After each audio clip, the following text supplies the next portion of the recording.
అన్న ముందుగా నమస్కారం. Thank you for coming to my podcast. Support చేసినందుకు చాలా thanks. So first thing first, నేను మన ఊరు గురించే మాట్లాడదాం అనుకుంటున్నాను అన్న. మన ఊరుకు ముందున్న పేరు పాలమూరు. సో ఇన్ డీటెయిల్గా అయినా సరే మీకు తెలిసిన దాంట్లో మాకు అర్థమయ్యే రీతిలో మా కోసం ఒకసారి పాలమూరు గురించి చెప్తారా ఒక్కసారి? హరి ఓం. సత్యాగ్నికరజ్యోత శాశ్వత వర్ష పోషణ్ సత్య ప్రమోద తీర్థార్యాత్ నౌమిన్యాయ సథార్థ. ముందుగా ఈ జన్మనిచ్చినటువంటి నా తల్లి తండ్రికి, ఈ అవకాశం ఇచ్చినటువంటి నా గురువులకు పాదాభివందనం చేసుకుంటూ మీ అందరికీ జై శ్రీరామ్. జై శ్రీరామ్. ఈ అవకాశం మీరు నాకు ఇచ్చారో నేను మీకు ఇచ్చిందో నాకు తెలియదు, కానీ ఇక్కడ ఉన్నటువంటి విషయం పాలమూరు అన్నారు కాబట్టి పాలమూరులోనే పేరు ఉంది. పాలు అమ్ముకున్నటువంటి ఊరు, పాల కేంద్రం, మన భాషలో పాల 1895 అనుకుంటా. అప్పుడు ఉన్నటువంటి కొంతమంది ముగులాయుల పరిపాలనలో 100 సంవత్సరాలు పాలమూరును పరిపాలన చేసినందుకు మహమ్మద్ అన్నటువంటి పేరున్నటువంటి వాళ్ళ పేరు మీద మహబూబ్ నగర్ అని చెప్పి ఇప్పుడు అయ్యింది. కానీ ఇంతకుముందు ఏమి అంటే చుట్టుముట్టు ఉన్నటువంటి పల్లెటూర్లలో ఉన్నటువంటి పాలు పెరుగు ఏవైనా సరే, ఇప్పటికైనా సరే మనం కొన్ని చోట్ల వస్తాం, పల్లెటూరులోకి వెళ్ళి సిటీకి తీసుకుని వచ్చే ఐటమ్స్ నియర్ బై ఉన్నా సార్. అలా ఇక్కడ ఈ పాలమూరులో జరిగినటువంటి వ్యాపారానికి సంబంధించి అయినా సరే, పాలకు సంబంధించినటువంటి ఉత్పత్తులైనా బాగా జరిగేవి కాబట్టి పాలు అమ్ముకున్నటువంటి ఊరిని పాలమూరుగా అప్పుడు ప్రసిద్ధి చెందినటువంటి ఊరు పేరు. దాన్ని చాలా ఉండే, కానీ ఈ మధ్య కాలంలో మహబూబ్ నగర్ అని పేరు పడిపోయింది. అది ఆయన మొఘలాయులకు సంబంధించినటువంటి మహమ్మద్ ఖాన్ అదే పేరు ఉంది, ఆయన పరిపాలన చేసినందుకు మహబూబ్ నగర్ లాగా ఇక్కడ రిజిస్టర్డ్ బై అయిపోయిన పరిస్థితి. కానీ ఉన్నదైతే పాలమూరు.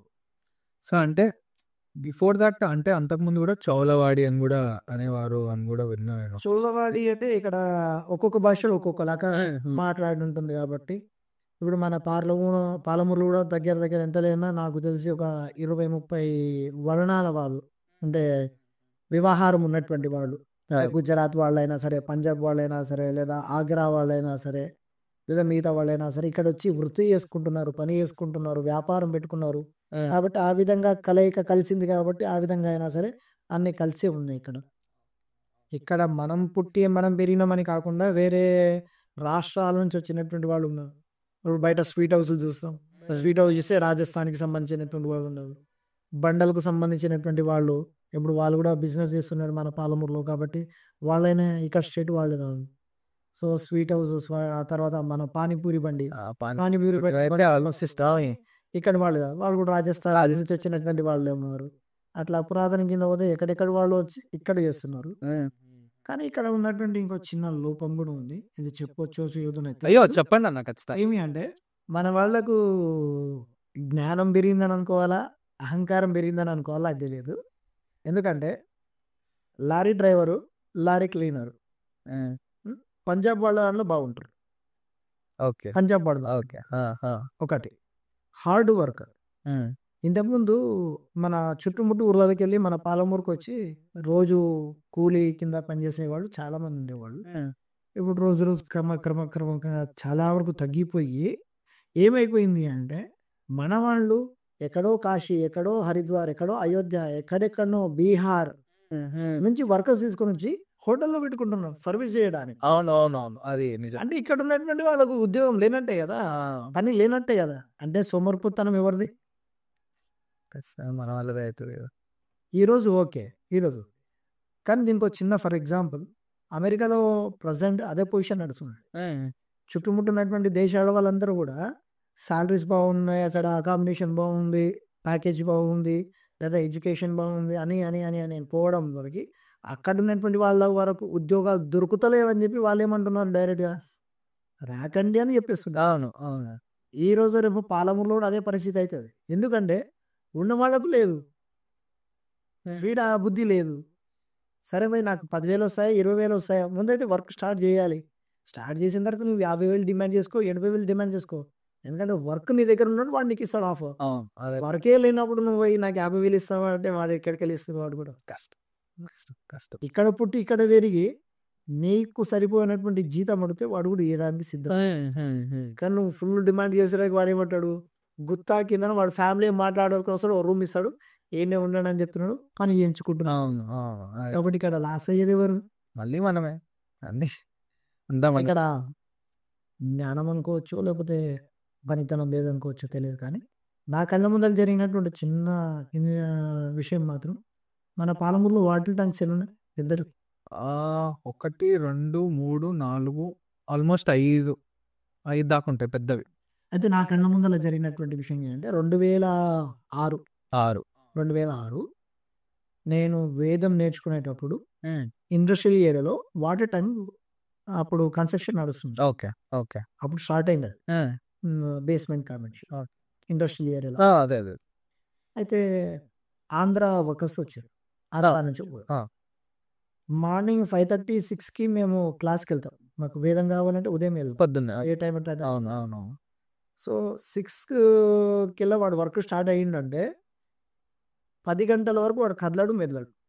పొద్దున 6 నుంచి మళ్ళీ 10 గంటల వరకు, Okay. 10 గంటల వరకే. హా. అంతలోపు వాడు పండ్లు కూడా తోమాడు.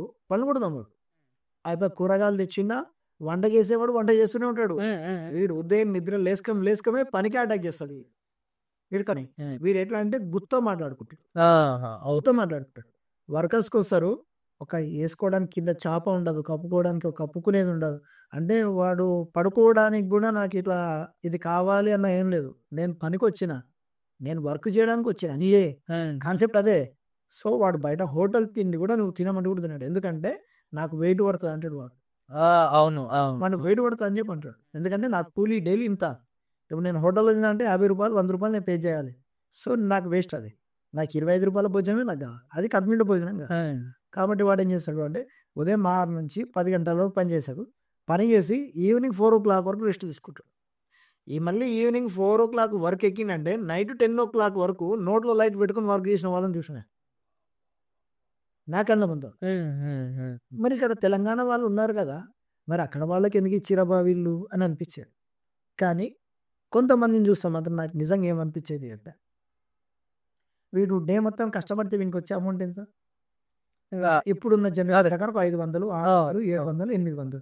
అప్పుడు అంటే అట్లీస్ట్ 150 200.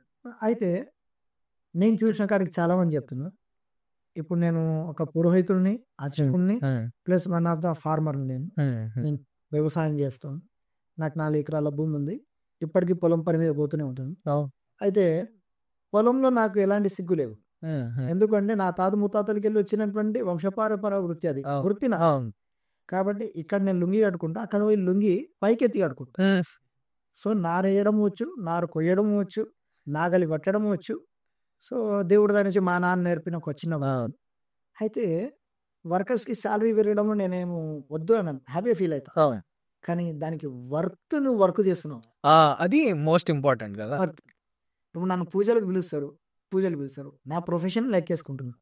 నేను ఆడ పోయి వర్క్ చేసిన తర్వాత, పూజ చేసిన తర్వాత, అయ్యా నేను ఇంత దూరంకి వెళ్ళి వచ్చా, ఇంత పూజ చేసా, దానికి ఏమైనా అమౌంట్ ఎక్స్ట్రా అయ్యే తప్ప. నీ పూజ వరకు ఏం మాట్లాడుకున్నావో అదే, అంతే. సెకండ్ ఆప్షన్ పెట్టుకోవద్దు. అంతేగాని చిల్లరగా అయ్యా ఈడో 100 రూపాయలు పెట్టు, ఈ పూజ కాడ 50 రూపాయలు పెట్టు. నువ్వు దేవుడిని మోసం చేస్తున్నావు కదా, దేవుని పేరు మీద నువ్వు మోసం చేస్తున్నావు. సో నేను దీనికి రాంగ్. లేదంటే డైరెక్ట్ అడుగు, అయ్యా నాకు 50 రూపాయలు ఎక్స్ట్రా అయ్యి, డైరెక్ట్ అడుగు. అంతేగాని దేవుని పేరు మీద చెప్పి అడుగు. సో ఇక్కడ ఏమైపోతుందంటే, అయ్యా నాకు దావత్ లేదా అని నీ పని, అది నీ పని కోసం వచ్చి, అంతేగాని అయ్యా నాకు ఛాయ్కి పైసలు, తానికి పైసలు. సో నేను దీన్ని రాంగ్ అంట. నీకు వర్క్కి ఆల్రెడీ పైసలు ఇస్తున్నా, ఇచ్చిన మళ్ళీ అది అడగడం తప్పు. కాబట్టి ఇక్కడ ఏమైపోయింది అంటే, మళ్ళీ ఇవ్వాలి అంటే ఓనర్స్కి కూడా, పిలిచినటువంటి వాడిని కూడా ఫైనాన్షియల్గా ప్రాబ్లం, కష్టం అవుతుంటుంది. కాబట్టి వాడు ఏం చేస్తాడు, నాన్ లోకల్కి వెళ్తున్నాడు, ఒక గ్యాంగ్ మాట్లాడుకుంటూ తెస్తున్నాడు, వర్క్ చేసుకుంటున్నాడు. కాబట్టి ఇక్కడ పెద్ద బిల్డింగ్స్ అయినా, గవర్నమెంట్ వర్క్స్ అయినా మన వాళ్ళకి దొరకట్లేదు, మన వాళ్ళకి అది అర్థం కావట్లేదు. బయట నుంచే ఎక్కువ మందిని తెచ్చుకోవడము వాళ్ళు చేస్తున్నారు. వాడేమో పోతే పోను ఇది ఒక బిల్డింగ్ అని, వాడు ఇది ఒక్కటే బిల్డింగ్ మన కళ్ళ ముందరే కనిపిస్తుంది. ఈ పాలమూరు మొత్తంలో ఎంత ఉన్నాయి, తెలంగాణ మొత్తంలో ఎంత ఉన్నాయి, ఉభయ పాలమూరు కాదు, ఉభయ తెలంగాణ కాదు, మొత్తం ఆంధ్రాలో ఎన్ని ఉన్నాయి, ఇక్కడ మన దక్షిణ భారతంలో ఎన్ని ఆఫర్లు పోతున్నాయి. మన దక్షిణ భారతదేశంలో ఎన్ని ఆఫర్లు కరెక్ట్. ఇప్పుడు హైదరాబాద్లో చూసినా సరే ఎక్కువ శాతము మన వాళ్ళకన్నా ఆంధ్ర వాళ్ళు వర్కర్స్ ఎక్కువ ఉన్నారు. ఆంధ్ర వాళ్ళకన్నా 1:2% అదర్ స్టేట్ నుంచి వచ్చినటువంటి వాళ్ళు ఎక్కువ కనిపిస్తుంది. రెస్టారెంట్లో చూసిన వాళ్ళే, బనానా షాప్లో చూసిన వాళ్ళే, ఈవెన్ మున్సిపాలిటీ వర్క్ చేసే దగ్గర మాత్రమే మన వాళ్ళు కనిపిస్తారు తప్ప మిగతా వాళ్ళు అన్ని చోట్ల వాళ్ళే ఉన్నారు కదా. దీనికి కారణం ఏంది? గవర్నమెంటా, ప్రైవేటా? లేదు, మన వ్యక్తిత్వం 100%. సో మనం క్రియేట్ చేసుకునే దాన్ని బట్టి అవతలోడు వాడు ఆఫర్ ఇస్తాడు అంతే. నేను ఫస్ట్ మెట్టు పెట్టింది ఎక్కుతూ నేను 50,000 డిమాండ్ చేసి వాడే కాదు. అదే ప్రూవ్ చేసుకున్న తర్వాత అడిగితేనేమో దానికో అర్థము. ప్రూఫ్ చేసినా కూడా నేను అట్లా అనుకోను. ఎందుకంటే దీంట్లో 2 రకాలుగా ఆన్సర్ ఇచ్చుకోగలను. ఓకే. ఒకటి ఏంటి అంటే ధర్మము, లౌకికం. ధర్మం ఏమని చెప్తుంది అంటే నీ వర్త్, నీ వర్క్ ఎంత ఉందో అంతవరకు ఆశపడడంలో తప్పులేదు, ధర్మం. లౌకికం ఏమంటది? నువ్వు కష్టపడ్డావు కదరా భయ్, ఇంకో రూపాయికి చాలా అడుగు, అంతే లౌకికం. ధర్మం అది కాదు. 10 అన్నావు కదా, 10 తీసుకో, నీ వర్త్ అంతే. ఎందుకు అంటే ఏది ఫ్రీగా రాదు, ఏది ఫ్రీగా రాదు.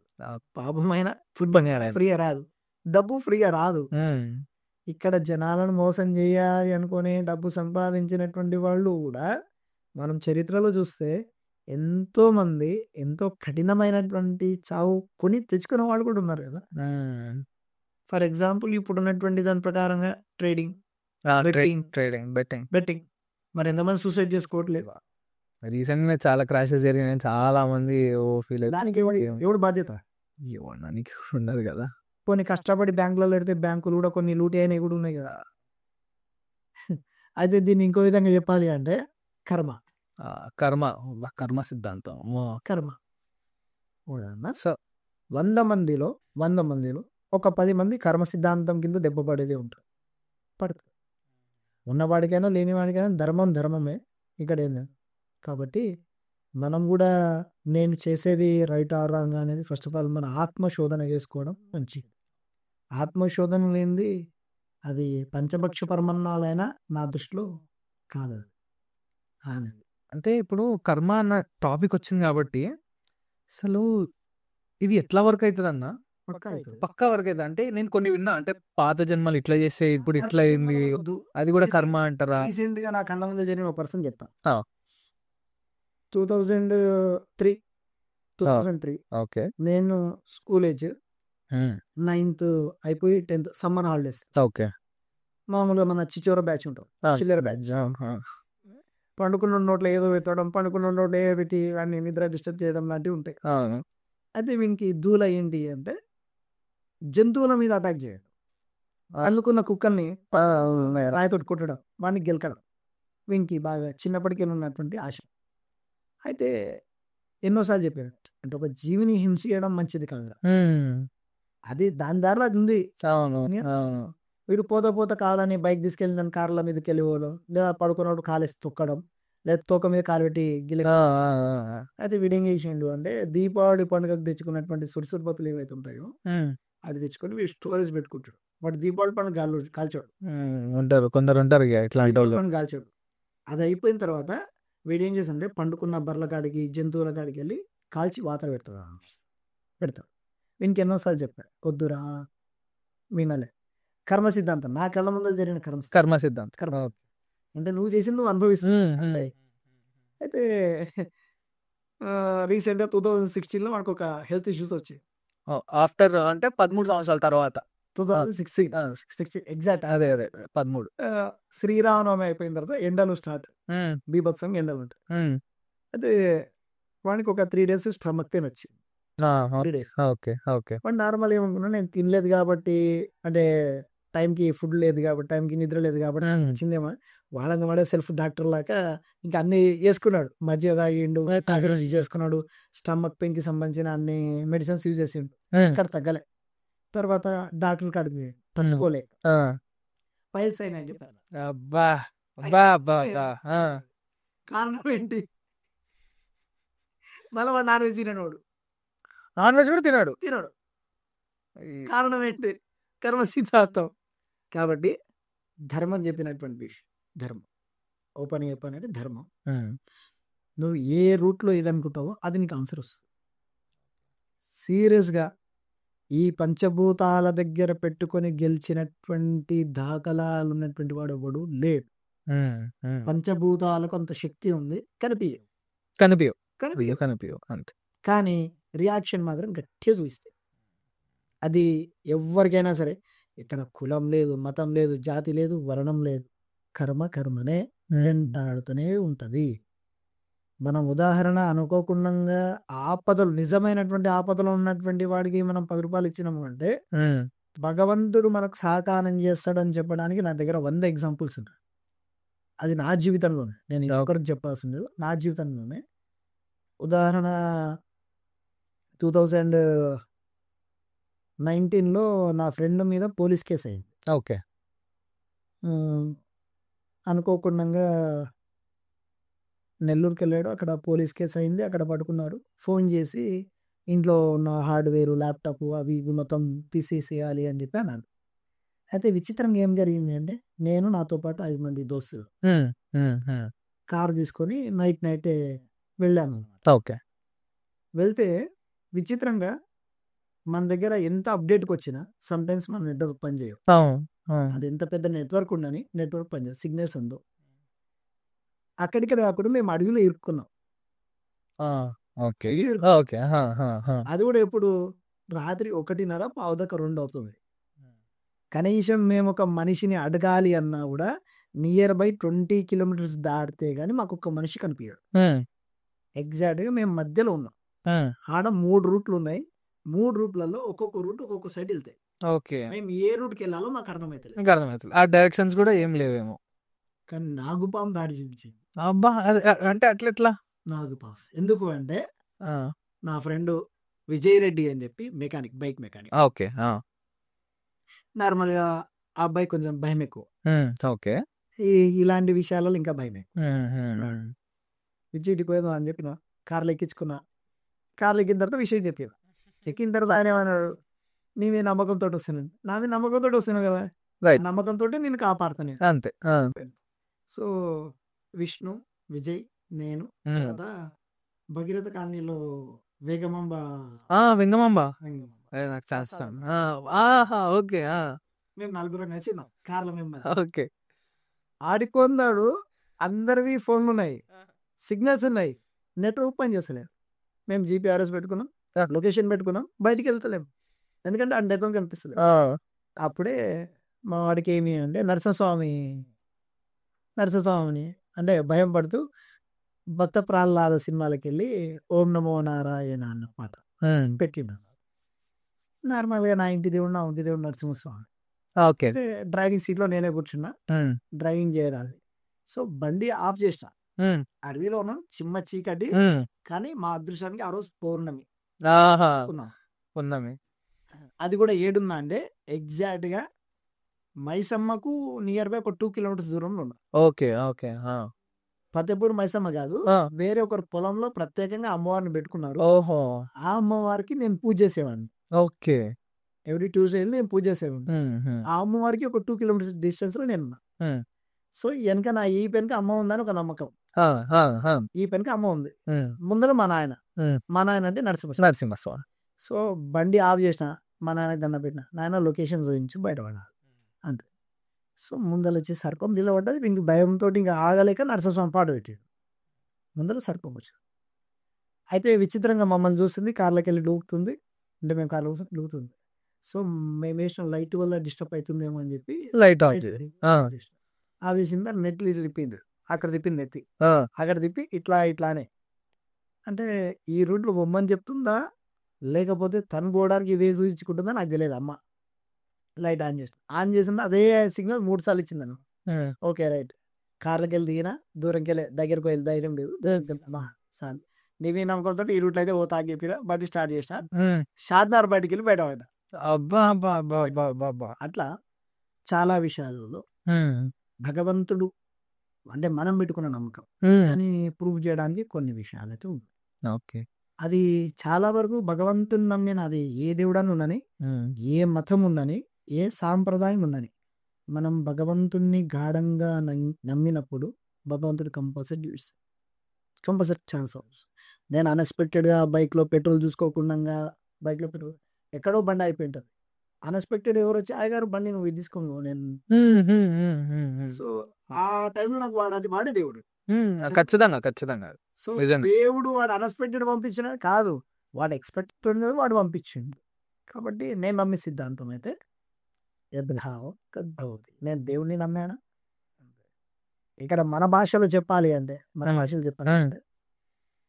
చాలా మందికి ఇది మనసులో బాధపడియొచ్చు. చెప్పండి. నాకు అర్థమైన విషయం చెప్తా. ఓకే.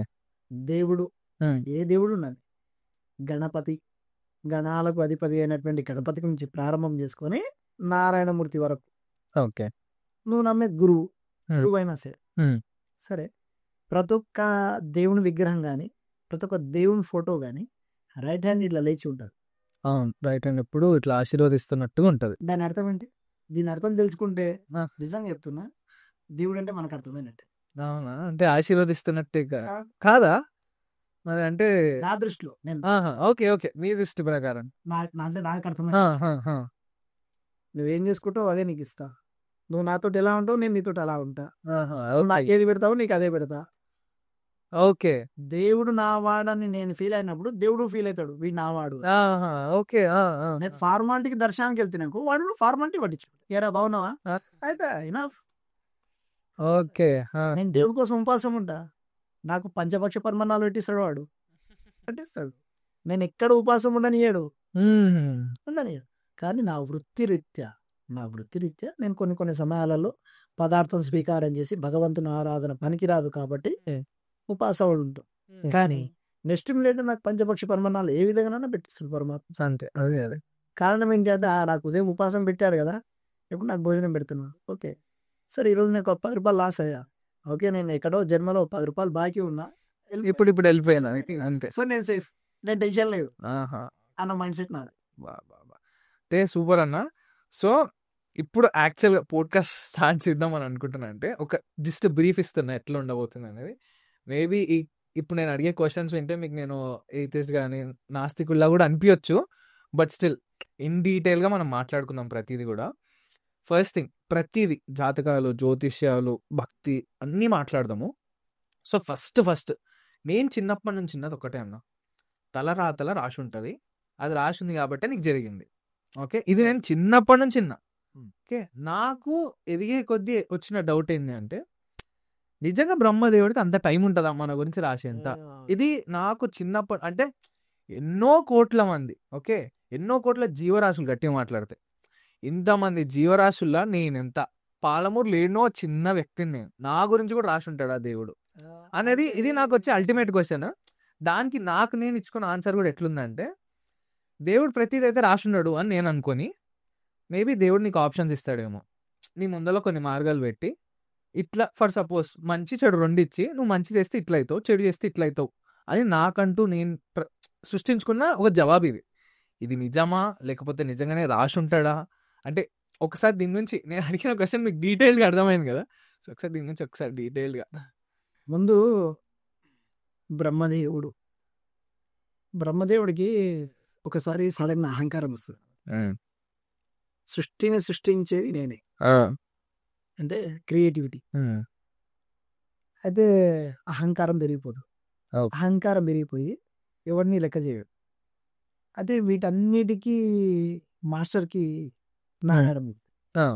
నిజంగా వాడి మాయ విచిత్రం. అర్థమయ్యిండు అని అన్నలోపు అర్థం కాడు. ఉదాహరణ, ముక్కోటి దేవతలందరూ కూడా కలిసి లక్ష్మీదేవి దగ్గరికి పోయి అడుగుతారన్నమాట. ఏమని? లక్ష్మీదేవి అంటే మనకు అంటే మా వరకు చెప్తున్నా, మిగతా వాళ్ళు చెప్పట్లా. ఎందుకంటే బ్రాహ్మణులలో కూడా తారతమ్యాలు ఉన్నాయి, మధ్వ స్మర్త శ్రీ వైష్ణవ తారతమ్యాలు ఉన్నాయి. అయితే మాకు ఎనఫ్ లాస్ట్ దేవుడు అంటే నారాయణమూర్తి, అంటే రాముడు, కృష్ణుడు, నరసింహ దశావతారాలు. సో తల్లి అంటే లక్ష్మీదేవి, అమ్మ. స్మార్తుల వరకు వస్తే శివయ్య సర్వేశ్వరుడు, శివయ్య, పార్వతీదేవి అమ్మ. అయితే ఇక్కడ ఏమైపోతుంది అంటే, ముక్కోటి దేవతలందరూ కూడా కలిసి లక్ష్మీదేవి దగ్గరికి వెళ్తారంట. ఏమని అంటే, అమ్మ నువ్వు ఆయన భార్యవి కదా, ఆయన గుణగణాల గురించి ఒకసారి చెప్పవా. ఆమె నవ్వుకుంటూ ఒక ఆన్సర్ ఇస్తూ ఉంటా. ఏమి అంటే, నా పక్కన ఉన్నది నిజమైన మాట అబద్ధం మాట నాకే దిగాయి.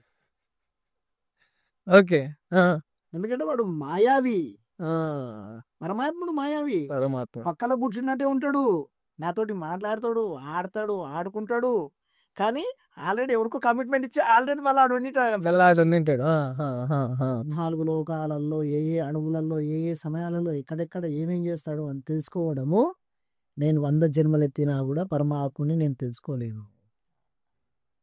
ఎందుకంటే అణువు అయినదే, అంతము అయినదే, ఆవిర్భావం అయినదే. దాన్ని ఏ సమయానికి ఎక్కడ ఆపాలి అన్న శక్తి ఉన్నటువంటి వాడు పరమాత్ముడే. కాబట్టి ఒకటి అయితే సృష్టికర్త అయినటువంటి బ్రహ్మదేవుడు ఆటోమేటిక్గా మామూలు ఎవరికైనా అహంకారం తొందర తిరిగిపోతుంది. మన మనుషులతో రిలేషన్ పెట్టుకున్నాడేమో ఆయన తొందర అహంకారం తిరిగి. శ్రీకృష్ణ పరమాత్మ సభకు వచ్చినప్పుడు నమస్కారం కూడా చేయలేకపోతాడు. ఎందుకంటే మాస్టర్కి ఉన్నది ఆయన కాడ. సరే ఈయనకి అర్థమైపోతుంది అనమాట. ఓకే, బ్రహ్మదేవుడికి అహంకారం వచ్చింది, సరే ఆయన కూడా చూపించాలి కదా. అంటే ఈ ప్రపంచంలో నువ్వు అనేది అణువు, నువ్వు అనేది అనేది క్లారిటీ ఇవ్వాలని చెప్పి ఆయన రథం లెక్కించుకుంటాడు. ఆయన రథం ఎలాంటి రథం? గరుడ వాహనం. అత్యంత భయంకరమైనటువంటి వేగం. ఓకే. ఆయన కాలి వేగానికి 14 లోకాలు అల్లాడిపోతాయి. అంత భీభత్సమైనటువంటి వేగం ఉన్నటువంటి వాడు గరుడు. అందుకే గరుడ వాహనం మీద ఎక్కించుకుంటాడు. కళ్ళు తెరిచి కళ్ళు మూసేలోపు 14 లోకాలు దాటిపోతున్నాయి. 14 లోకాలు. బ్రహ్మదేవుడిగా తెలియని లోకానికి వెళ్ళిపోతాడు. ఇదేమది వెనుక కూర్చున్నాడు, డ్రైవర్కి చెప్పిండు, డ్రైవర్ కళ్ళు మూసుకొని దొక్కుతున్నాడు. ఆయన సిగ్నల్స్ ఉన్నాయా? ఏం లేవు, పోతూనే ఉన్నాడు. పోతుంటే మన 14 లోకాలు దాటిన తర్వాత రోమాంతకుడు అని పేరున్నటువంటి ఎంట్రుకల మీద నడుస్తున్నటువంటి ఒక మనిషి కనిపిస్తాడు. ఎంట్రుకల మీద మనకి ఏ విధంగా వెంట్రుకలు ఉంటాయి, ఆయన శరీరం కాదు, వెంట్రుకనే శరీరం లాగా ఉన్నటువంటి వాడు. అంటే వెంట్రుకల మీద నడుస్తున్నటువంటి వాడు. మనం జాతరలలో చూస్తాడు, పొడుగు కట్టెలు పెట్టుకొని పైన మనుషులు కూడా అడవలా ఆయనకి ఎంట్రుకల మీద నడుస్తుంటాడు. ఓకే. రోమాంతకుడు. బ్రహ్మదేవుడు అంటే శ్రీకృష్ణ పరమాత్ముడు వస్తున్నాడు, పరమాత్ముడు కాబట్టి దండం పెట్టి, స్వామి ఏమాయ ఇక్కడ దారి వచ్చిర్రు? ఏం లేదు, బ్రహ్మదేవుడు సృష్టి గురించి ఆలోచన చేస్తున్నాడు, నేను లేకపోతే సృష్టి లేదని అనుకుంటున్నాను.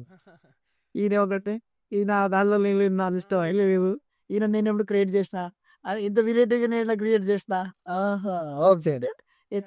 ఇప్పుడు మీ అన్నయ్య ఉన్నాడు అప్ప, రోమాంతకుడి అను ఇంకో అన్న ఏడు మీ అన్న లోపల ఉన్నాడు స్వామి. ఈయన ఆల్రెడీ ఇన్ఫర్మేషన్స్ మన దగ్గర ఇప్పుడు వాకీ టాకీలో అవన్నీ. ఎందుకంటే అప్పుడు ఉన్నటువంటి సత్యకాలం ఏమి అంటే, ఉదాహరణ నేను గణేశుడిని మనసులో తలుచుకున్నా అంటే గణేశుడిని తెలుస్తుంది. ఓకే, తెలుస్తుంది. నేనేం మాట్లాడినా ఆన్సర్ ఇస్తాడు. ఓకే, మాకేం ఫోన్లో అవసరం లేదు. అలాంటి సత్యకాలం. కాబట్టి రోమాంతకుడు చెప్తాడు, స్వామి పరమాత్ముడు వస్తున్నాడు నీ కాడికి. అన్న పరమాత్ముడు సాక్షాత్ భగవంతుడే నా కాడికి వచ్చినప్పుడు ఆయనకు అన్ని చేయాలి ఖచ్చితంగా. కాబట్టి ఎందుకనే ఎమర్జెన్సీ మీటింగ్ కింద అందరినీ రమ్మని చెప్పేస్తాం. ఆయన పూలదండ, కాలుగడానికి నీళ్లు, అత్తరు పన్నీరు చల్లి తీసుకుంటా. ఆయన ఎంత అష్టవక్రుడు. ఓకే, 9 వంకలు ఉన్నటువంటి వాడు. ఓకే, నార్మల్ గా చెట్లకు చూస్తుంటాం మనం, ఆ విధంగా అష్టవక్రుడు, 9 వంకలు ఉన్నటువంటి వాడు. బ్రహ్మదేవుడు చూసి ఇంకా కళ్ళు తిరిగిపోతాయి బ్రహ్మదేవుడికి. ఇవన్నీ క్రియేట్ చేయలేదు, ఇంకా వీళ్ళు అన్నట్టు ఎట్లుంటాడు. మళ్ళీ పేరులోనే ఉంది అష్టవక్రుడు. ఆడికి పోయి చూసరికి ఆయన మొత్తం 8 వక్రాలు. అంటే ఈయనకు ఎవరికి, రోమాంతకుడికి 8,000 సంవత్సరాలకు ఒక్కసారి ఒక వెంట్రుక ఊసిపోతుందట. ఇంకో వెంట్రుక ఊసిపోతుంది. ఆ వెంట్రుక ఊసిపోయినప్పుడు ఈయన వంక ఒక్కటి సరి అవుతుంది. ఓహో, అంటే అట్లా మన కలికాలం మునిపోవాలి, ఆయన సరి కావాలి అంటే. అలా కొన్ని మన దాంట్లో ఉన్నటువంటి చరిత్ర ప్రకారం ఆధారణ, అది కొంతమంది నాటకము అనుకున్నా పర్లేదు, ధర్మము అనుకున్నా పర్లేదు, యద్భావం తద్భవతి. నమ్మిన వాడికి దేవుడు, నమ్మని వాడికి విగ్రహం అంటే రాతి, అంతే. అయితే బ్రహ్మదేవుడు సృష్టి చేసింది నిజం, చేసింది నిజం. అయితే ఇక్కడ ఒక చిన్న విషయము, కర్మ సిద్ధాంతం గురించి బ్రహ్మదేవుడి గురించి అంత చెప్పేంత శక్తి నా దగ్గర లేదు, కానీ భగవంతుని గురించి చెప్పినటువంటి చిన్న సంకేతం, నాకు అర్థమైన సంకేతం విషయం నాది. శ్రీకృష్ణ పరమాత్ముడు అనుకుంటే యుద్ధం జరిగేదా? జరిగేది కాదు. ఆయన చేతిలో ఉన్నటువంటి సుదర్శన చక్రం సామాన్యమైనటువంటిది కాదు. అంతకన్నా ముందు ఉన్నటువంటి గరుడ వాహనం సామాన్యమైన కాదు. సుదర్శన చక్రం 14 లోకాలను చీల్చుకుంటూ రాగలదు. ఆయన ఆపే శక్తి ఎవ్వరికీ లేదు. అంత భీభత్సమైనటువంటి, ఎందుకంటే మంత్రంలోనే ఉండదు. ఓం క్లీం కృష్ణాయ గోవిందాయ గోపీజన వల్లభాయ పరాయ పరమపురుషాయ పరమాత్మనే పరతంత్ర పరయంత్ర పరమంత్ర పర ఔషధ సంహర సంహర మృచ్చోర్ మోచయ మోచయ ఆయుర్వర్ధయ వర్ధయ దీర్ఘాశ్వంతం కురుకురు. ఓం నమో భగవతే మహాసుదర్శనాయ దీప్తే జ్వాలాపరీతాయ. ఆయన చక్రం కాదు, చుట్టుముట్టు భయంకరమైనటువంటి అగ్ని దీపాలు ఉంటాయి. మహాసుదర్శనాయ దీప్తే జ్వాలాపరీతాయ సర్వనిక్షోపణకరాయ అన్నటువంటి సుదర్శన మహామంత్రుడు. అయితే ఆ సుదర్శన చక్రంతో కూర్చున్న కాడికెళ్ళి కౌరవం చంపొచ్చు ఆయన. పుట్టి ఇట్లా ఇట్లా అన్న కూడా అయిపోతుంది కదా. పోయి సై చేసి 14 లోకాలే తట్టుకోలేవు, అదే కౌరవులు. ఇప్పుడు నువ్వు అన్నావు కదా, ఏమి మనం అనుకుంటేనే అదే రూట్ అదే అంటే నేనేమనుకుంటా అంటే ఆప్షన్స్ ఉంటాయేమో, మనం ఏది చూస్ చేసుకుంటే. కృష్ణ పరమాత్ముడు మహాభారత యుద్ధం వరకు ఎందుకు ఆగాలి? అప్పుడే చంపేయచ్చుగా, చంపేయచ్చుగా. ఎప్పుడైతే ఇక్కడ వాళ్ళు బాబామర్దులే, ఇక్కడ బాబామర్దులే, సొంత మేనత కొడుకులే, ఇద్దరు సమానమే.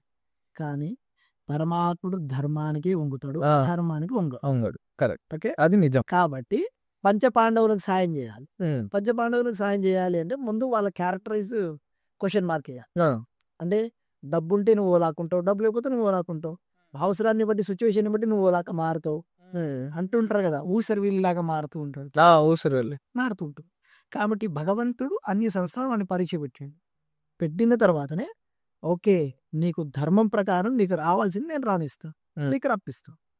కాబట్టి మధ్యలో ఉన్నాడు, సంధి చేసిండు, మాట్లాడు. ఆయనకేం అవసరం? పోనీ ఈ పాండవులు ఏమన్నా రాజ్యాధికారం తీసుకున్న తర్వాత శ్రీకృష్ణ పరమాత్ముడికి ఏమన్నా రాజ్యం రాసిచ్చి ఏం లేదు, పోనీ ఏమన్నా పర్సంటేజ్ ఇచ్చిర్రా? చేయలే. కానీ భగవంతుడు ధర్మాన్ని ఇష్టపడేవాడే కాబట్టి ధర్మం మాత్రమే సపోర్ట్ చేశాడు. కాబట్టి ఇక్కడ ఏమి అంటే భగవంతుడు ఛాయిస్ ఇస్తాడు. ఒకటి ముందు రాత, బ్రహ్మరాత రాసి పెట్టే ఉంటది.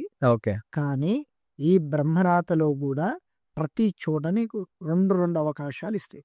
ప్రతి మంచి చెడు 2 అవకాశాలు నీకు ఇస్తాయి. నువ్వు మంచి వెళ్తావా చెడు వెళ్తావా నీ డిసిషన్.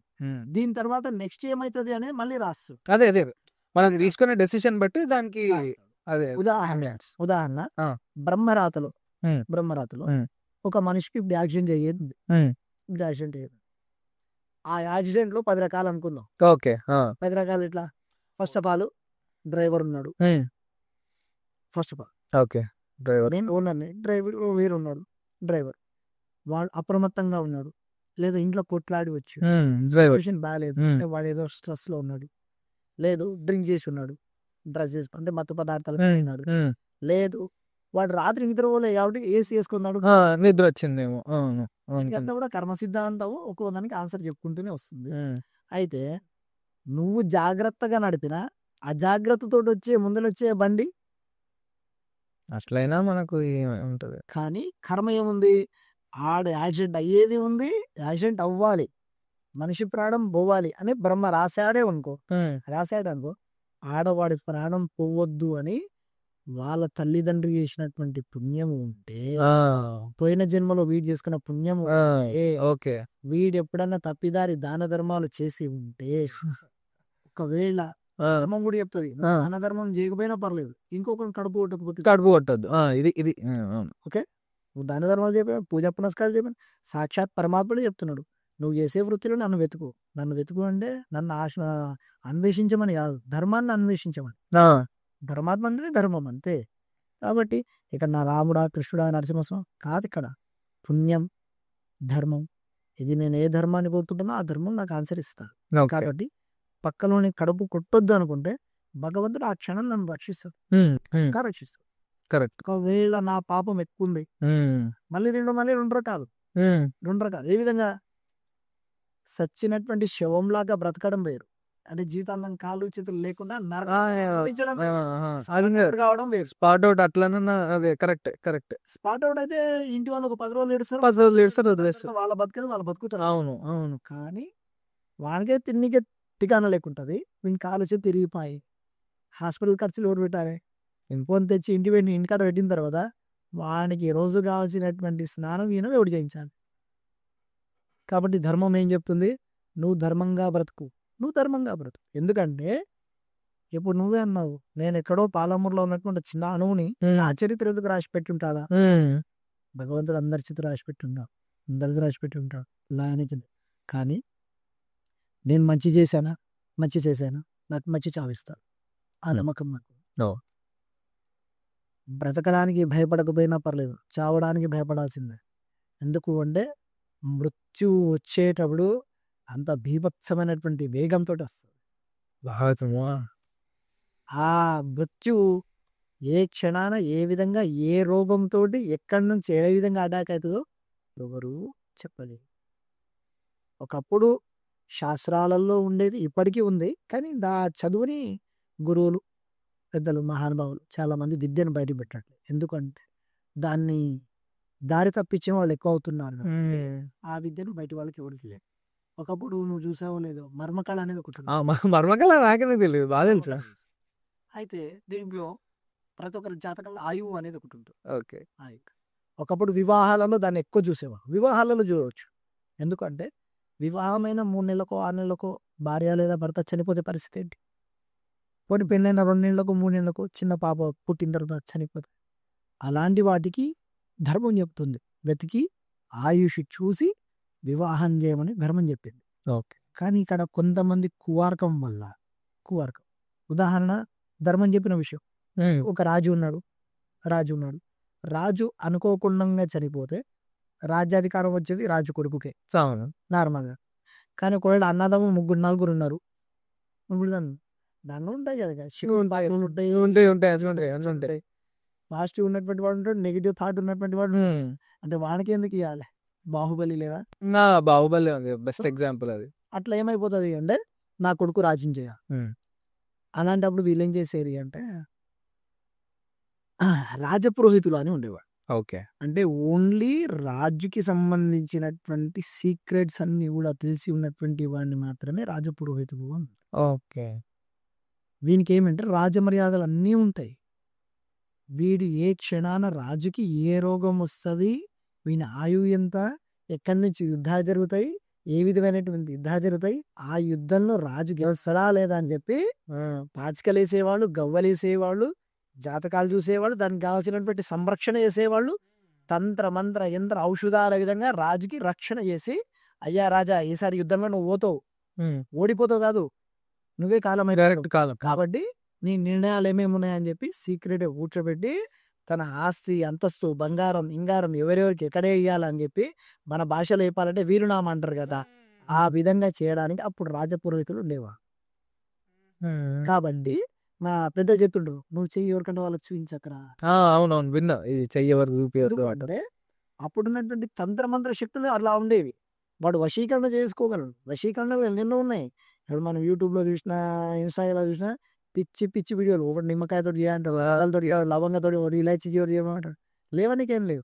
కానీ ఇవన్నీ కూడా ఏమి అంటే ధర్మం తప్పడానికి, ధర్మం నుంచి రావడానికి, ఆ ధర్మం గురించి తెలియకుండా ఉండడానికి చాలా మంది చేస్తున్నటువంటి చిన్నవి.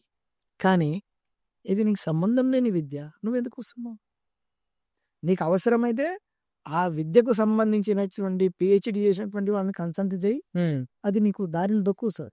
కానీ ఇక్కడ ఏమైపోయిందంటే చాలా వరకు జనాలను దారి తప్పియడానికి, అందులో ప్రత్యేకంగా యువతను దారి తప్పియడానికి ఈ వశీకరణ విద్యలు ఎక్కువ యూజ్ అవుతుంది. అంటే అవి నిజంగానే ఇప్పటికీ దేవుడు ఉన్నంత వరకు దయ్యం కన్ఫామ్ ఉంటా, మంచి ఉన్నందుకు చెడు కన్ఫామ్ ఉంటా. నెక్స్ట్ అదే అడుగుదామా అని అనుకుంటున్నా. అంటే వెళ్తురుంటే నీకు కంపల్సరీ, అంటే చీకటి కంపల్సరీ. ఎందుకంటే భగవంతుడు అంటాడు నీకు వెలుతురు కావాలా చీకటి కావాలా.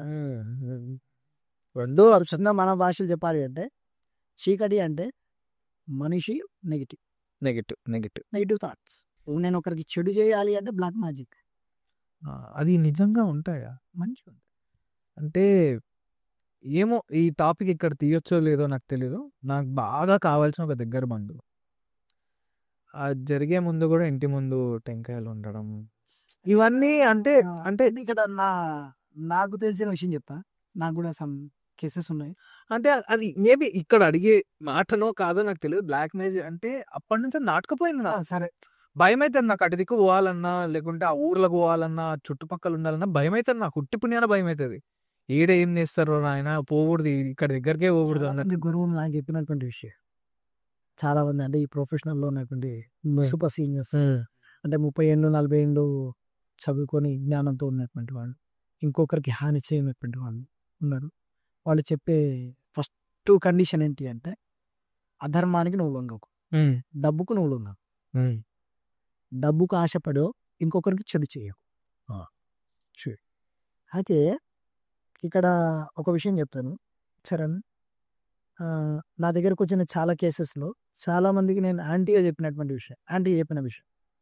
ఫర్ ఎగ్జాంపుల్ లవ్ మ్యారేజ్ గురించి వస్తుంటాడు. ఓకే, వీడు ఒక అమ్మాయిని ఇష్టపడుతుంటాడు, వన్ సైడ్ లవ్. కానీ వీడు నాకేమని చెప్తాడు అంటే 2 సైడ్ లవ్ అంటాడు. ఓకే, అమ్మాయి కూడా నన్ను ఇష్టపడుతుంది అంటాడు. ప్రూఫ్ కావాలి అని అడుగుతాను. ప్రూఫ్ నేను నమ్మను.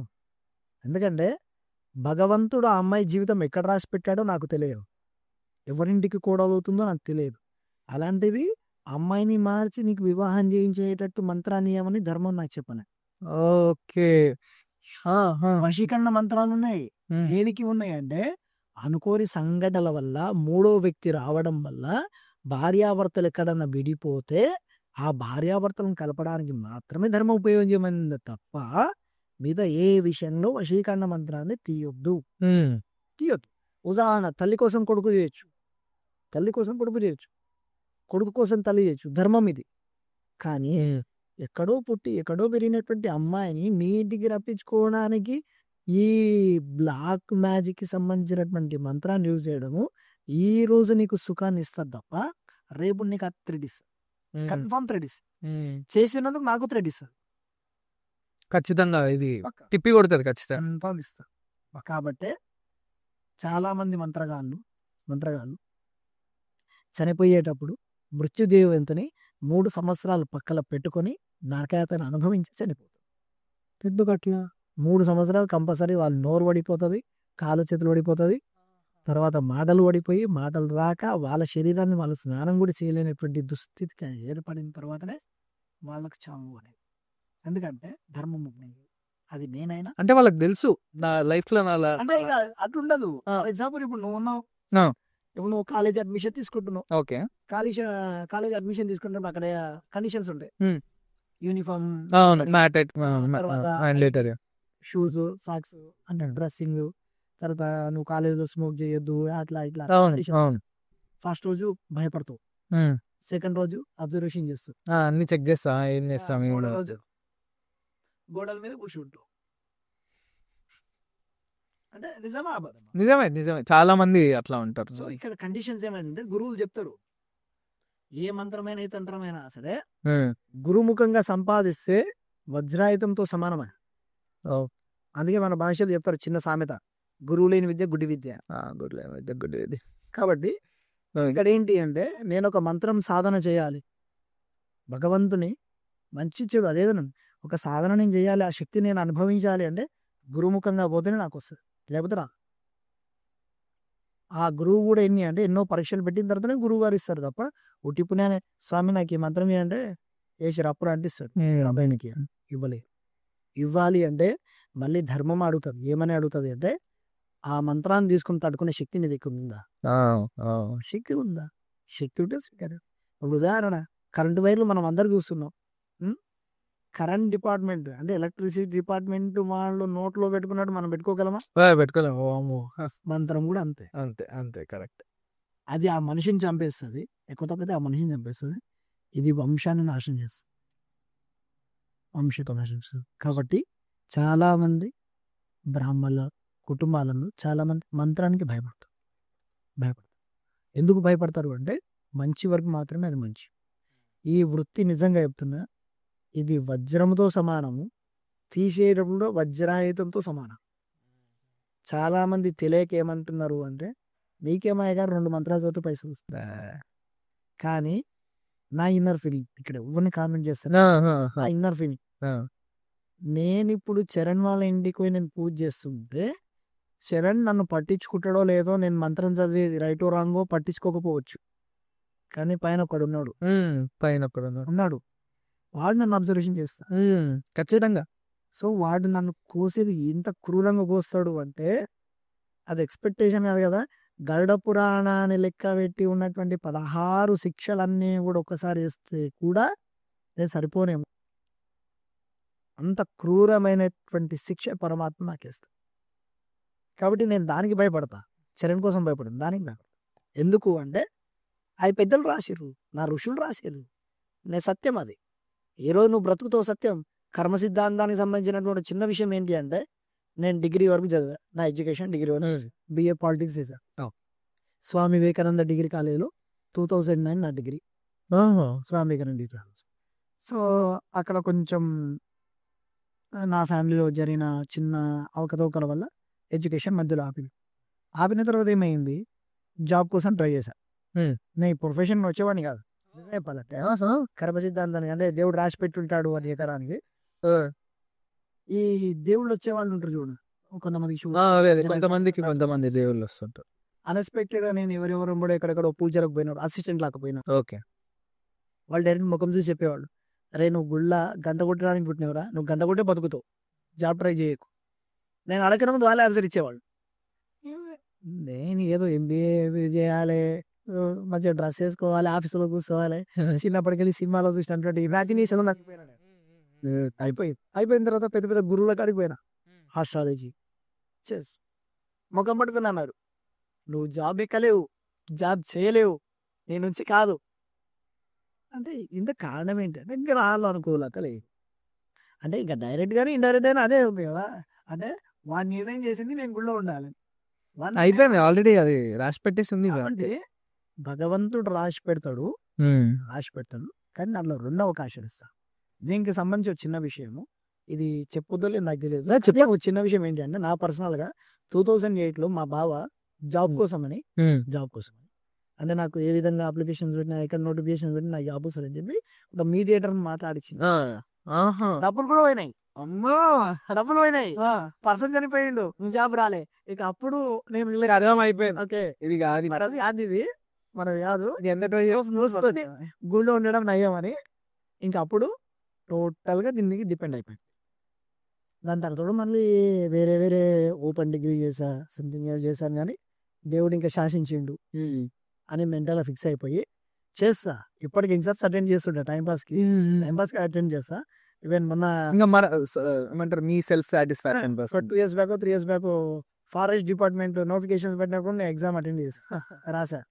ఆశపడాలి, రిజల్ట్స్ కూడా చూసుకోవాలి. అంటే నేను చదువుకున్నాను చెప్పుకోవడానికి అదొక అదే, కానీ దాని నుంచి జాబ్స్ రావు, వాడు నిర్ణయం చేశాడు అంతే. కాబట్టి వెళ్ళిపోయింది. కర్మ సిద్ధాంతానికి సంబంధించినటువంటి విషయము బ్రహ్మదేవుడు రాసి పెట్టుంటాడు అన్నది నిజము. కానీ ఇక్కడ ఏంటి అంటే నువ్వు తీసుకునే ఆప్షన్ ని బట్టి విత్ ఇన్ సెకండ్స్లలో ఆన్సర్ కూడా అనేది చేంజ్ చేస్తావు. అదే బ్రతకాలి, వానికి బ్రతకాలి అన్న ఆశ ఉంటే ఆటోమేటిక్ గా వానికి జ్ఞానం ఉంటే బ్రతుకుతాడు. జ్ఞానం అంటే ఏంటి నా దృష్టిలో నేను అడుగుతున్నా, జ్ఞానం అంటే ఏంటి? జ్ఞానం అంటే మనం తెలుసుకున్నవి, చూసినవి అన్ని అనుకోవడం, నేర్చుకున్నవి కూడా జ్ఞానం అందా. నేనంటే ఏం తెలుసుకోవడం ఫస్ట్, నేనంటే ఏంటి, నేనంటే ఏంటి అని తెలిసినప్పుడు నిజంగా నా దైవం శ్మశానం అని నా దృష్టిలో, నా దైవం శ్మశానం అట. ఎందుకు? ఎంతెంతెంతెంతెంతో సంవత్సరాలు కుటుంబాన్ని కాదని, సంసారం కాదని సన్యాసం తీసుకున్నటువంటి మహానుభావులు ఉన్నటువంటి స్థలం. నా రాజ్యంలో ఉన్నటువంటి ప్రజలు సుభిక్షంగా ఉండాలి అని ఎదురెళ్ళి సింహ గర్జన చేసి ప్రాణాలు పోగొట్టుకున్నటువంటి మహానుభావుల ఉన్నటువంటి సన్నిధానం. ఆ? శస్త్ర శాస్త్ర ఏ విధంగానైనా సరే విద్య నేర్చుకున్నటువంటి టీచర్లు, బయట ఎడ్యుకేషన్ టీచర్స్, లెక్చర్స్, తర్వాత ఉన్నటువంటి వాళ్ళు డాక్టర్లు, ఎంతెంతో పెద్ద మహానుభావులు. ఇంకా చెప్పాలి అంటే జ్ఞానం ఉండి బయట పేరు రానటువంటి వాళ్ళు చాలా మంది ఉన్నారు. మనం ఏదో గాంధీజీ పేరు, లేకపోతే నేతాజీ పేరు, చంద్రబోస్ పేరు మనకు తెలిసి 20 పేర్లు ఉండొచ్చు. కానీ ఈ 20 మంది వెనక ఉన్నటువంటి ఎన్ని లక్షల మంది ఉంటారు. ప్రాణత్యాగం చేసిన మహానుభావులు ఎంతమంది ఉంటారు? ఎంతో మంది. ఇప్పుడు పాలమూరు మీమ్స్ అంటే not only one of the person, it's a team. అవును, మొత్తం team. టీం మొత్తం టీం అంతా కలిస్తేనే టీం కలిస్తేనే అక్కడ అది ఆ పేరు. సో ఇప్పుడు మన ఇండియా టీం ఉంది, ఇండియా టీం 11 మంది కలిస్తేనే అది. సో అక్కడ గెలుపు అనేది 11 మంది కలిస్తేనే గెలుపు అయ్యింది తప్ప ఒకరితోటి గెలుపు రాలేదు. ఒకరితోటి గెలుపు రాలేదు, రాదు, రానివ్వడు. వచ్చిందా వానికి కొమ్ములు వస్తాయి. కొమ్ములు కరెక్ట్ కరెక్ట్ కరెక్ట్ కొమ్ములు వచ్చినాయా కొమ్ములు తీసేస్తాడు. కమ్మలు తీసేసి కానీ ఇప్పుడు తెలుస్తుంది. ఆ కొమ్ములు తీసేస్తాడా, తలకాయనే తీసేస్తాడా, నడుము తీసేస్తాడా, అది మన తలరాత, మన తలరాత మన కారణం. కాబట్టి ఇక్కడ నేను శ్మశాన వాటికకి ఎందుకు చెప్తున్నా అంటే శ్మశాన వాటికలు ఉన్నంత ప్రశాంతత ఇక్కడ లేదు, మొట్టమొదటి. రెండోది మహానుభావులు ఉన్నటువంటి సన్నిధానం, మంచి చెడు అన్నీ ఉన్నాయి. అదే అదే ఇక్కడ మళ్ళీ నేను కుల మత వర్ణ ఇవన్నీ ఏం కాదు. నాకు చదువు నేర్పినటువంటి గురువు కాదు, మిగతా వాళ్ళందరూ కూడా నాకు గురువులతో సమానం. ఎందుకంటే ఇప్పుడు ఎంబీబీఎస్ చదివినటువంటి డాక్టర్స్, మంచి మంచి డాక్టర్స్ ఉన్నాం, పబ్లిక్ మంచిగా ఫ్రీ ఆఫ్ సర్వీస్ చేసే డాక్టర్లు ఉన్నాం. నిజంగా వాళ్ళు గురువులతో సమానం. ఎంతో మంది రిటైర్డ్ టీచర్స్ ఉన్నారు, ఇంటి పక్కన ఉన్నటువంటి పిల్లల్ని పిలుచుకొని ఫీ లేకుండా చెప్పేవాళ్ళు చాలా మంది ఉన్నారు. కానీ అదే ఇంకో గురువు ఉన్నారు, కొంతమంది కల్తీగాళ్ళు 9th క్లాస్ అమ్మాయిని 10th క్లాస్ అమ్మాయిని తీసుకొని పోయి ఎంతో గలీజ్ చేస్తున్నారు, చెదర పడుకున్నారు. సో నేను అలాంటి వాళ్ళకి నేను యాంటీ. కానీ ధర్మం గురించి మాత్రము నిజంగా నేను ఈ వర్ణంలో పుట్టిన వాళ్ళని గురువుల కింద ఒప్పుకోవడానికి మాత్రం ఎలాంటి విషయంలో నేను అబద్ధం లేదు. ఒకటి ఇక్కడ ఏమి అంటే నా ధర్మం చెప్పినట్టు, నా ధర్మం, నా సనాతన ధర్మం చెప్పింది ఏంది, ముందు అవతలోనికి అవకాశం ఇయ్యి. వాడు వ్యక్తిగతం అంటే క్యారెక్టర్ నిలబెట్టించుకున్నాడా వాడు రాబడే, నిలబెట్టించుకోలేదా నీ చూడు. ఉదాహరణ చాలా మంది రావణాసురుడు అని చెప్పి తీసుకొని సబ్జెక్ట్ మాట్లాడుతున్నారు. రావణాసురుడు నుంచి ఒక చిన్న విషయం చెప్తా. నేను బ్రాహ్మణ్ణి, కానీ బ్రాహ్మణి కన్నా ముందు నేను చెప్పుకునే మొట్టమొదటి తెలుసా, first of all I'm the Indian. Second one I'm the Hindu. Hindu. Third one Brahmin. Fourth Madhva బ్రాహ్మణ్ణి. ఓకే, అది నా ఇంటి లోపల వరకు మాత్రమే. ఓకే, నా ఇంటి బయటకు వచ్చినా నేను హిందువు కింద నేను లెక్కేసుకుంటా. కానీ స్వతహా నేను ఈ వర్ణంలో పుట్టిన కాబట్టి నాకంటూ కొన్ని రూల్స్ రెగ్యులేషన్స్ ఉంటాయి. కాబట్టి నేను కొంతమందితో కలవలేను, కొంతమందితో ఉండలేను, కొంతమంది చోట్లలో నేను కలవడానికి ఇబ్బంది. ఎందుకంటే నా సనాతన ధర్మం నాకు చెప్పినటువంటి విషయంలో నా వర్ణ ప్రక్రియ ఏదైతుందో వర్ణ ప్రక్రియ కింద నేను నా వర్ణానికి ఇచ్చే రెస్పెక్ట్. కాబట్టి కొన్ని సందర్భాలలో ఎంతో బాధ అనిపిస్తుంది. ఉదాహరణ, ఇప్పుడు నువ్వు ఎక్కడో ఫంక్షన్కి వెళ్ళావు, హ్యాపీగా తినొచ్చు, నేను కడుపు కాల్చుకుని రావాలి. ఇప్పుడు తినడానికి వెళ్ళినాను, అదే వాళ్ళు డైరెక్ట్ అనేస్తారు. నిజమే. మీరు మాలాంటి వాళ్ళు అంటే నాకు తినాలని ఆశ ఉన్నా కూడా అక్కడ ఇంకా నా వృత్తిని చూసన్నా నేను కడుపు కాల్చుకునే ఇంటికి రావాల్సి వస్తుంది. నిజమే. నాకు వరమా శాపమా ఏది అనలేము, ఏం అన్నికే కూడా ఉండదు, శాపం. కాబట్టి రెండు మిక్స్డ్. ఇక్కడ ఏమి అంటే కర్మ సిద్ధాంతం ఈ విధంగానే ఇస్తారు. బేసిక్ గా మనము మొక్కులు మొక్కుతాం కదా, కొన్ని అనివార్య కారణాలు కావచ్చు, ఏదన్నా ఉండొచ్చు. ఫర్ సపోజ్ మా ఫాదర్ కానీ వాళ్ళ ఫాదర్ కానీ ఏదన్నా మొక్కి వాళ్ళు కాలం చేసిన ఇలాంటివి ఉండి మనం ఆ మొక్కులు తెలియకుండా కూడా నెరవేర్చకపోయినా కూడా వాటి ప్రభావం ఏదైనా ఉంటుందా? కొన్ని విషయాలలో అయితే మాత్రం ఉన్నాయి, కొన్ని ఉన్నాయి. అంటే ఫర్ ఎగ్జాంపుల్ ప్రతి మన సనాతన ధర్మంలో వివాహానికి సంబంధించి ప్రధానము అని చేస్తారు. ఓకే, ప్రధానం. అయితే చాలా మందికి తెలుసో లేదో నాకు తెలియదు, కానీ ఒక చిన్న విషయం అంటే నాకు అర్థమైన విషయం మాత్రం, ప్రధానము అంటే ప్రథమ పూజ. ఓకే, ఆ ప్రథమ పూజలో సంబంధించి ఎట్లా అంటే, ఇప్పుడు నేను గర్భంలో ఉన్నప్పుడు, తల్లి గర్భంలో నేను ఉన్నప్పుడు, మా అమ్మ ఒక మొక్కు ఉండొచ్చు, మా నాన్నమ్మ ఏదో మొక్కు ఉండొచ్చు, మా అమ్మమ్మ ఏదో మొక్కు ఉండొచ్చు. అంటే కొడుకు పుడతాడనో, కూతురు పుడతాడనో, లేకపోతే మంచి పుట్టాలనో, లేకపోతే టెంకాయ కొడతానో, ఏదో సంథింగ్ ఉండొచ్చు.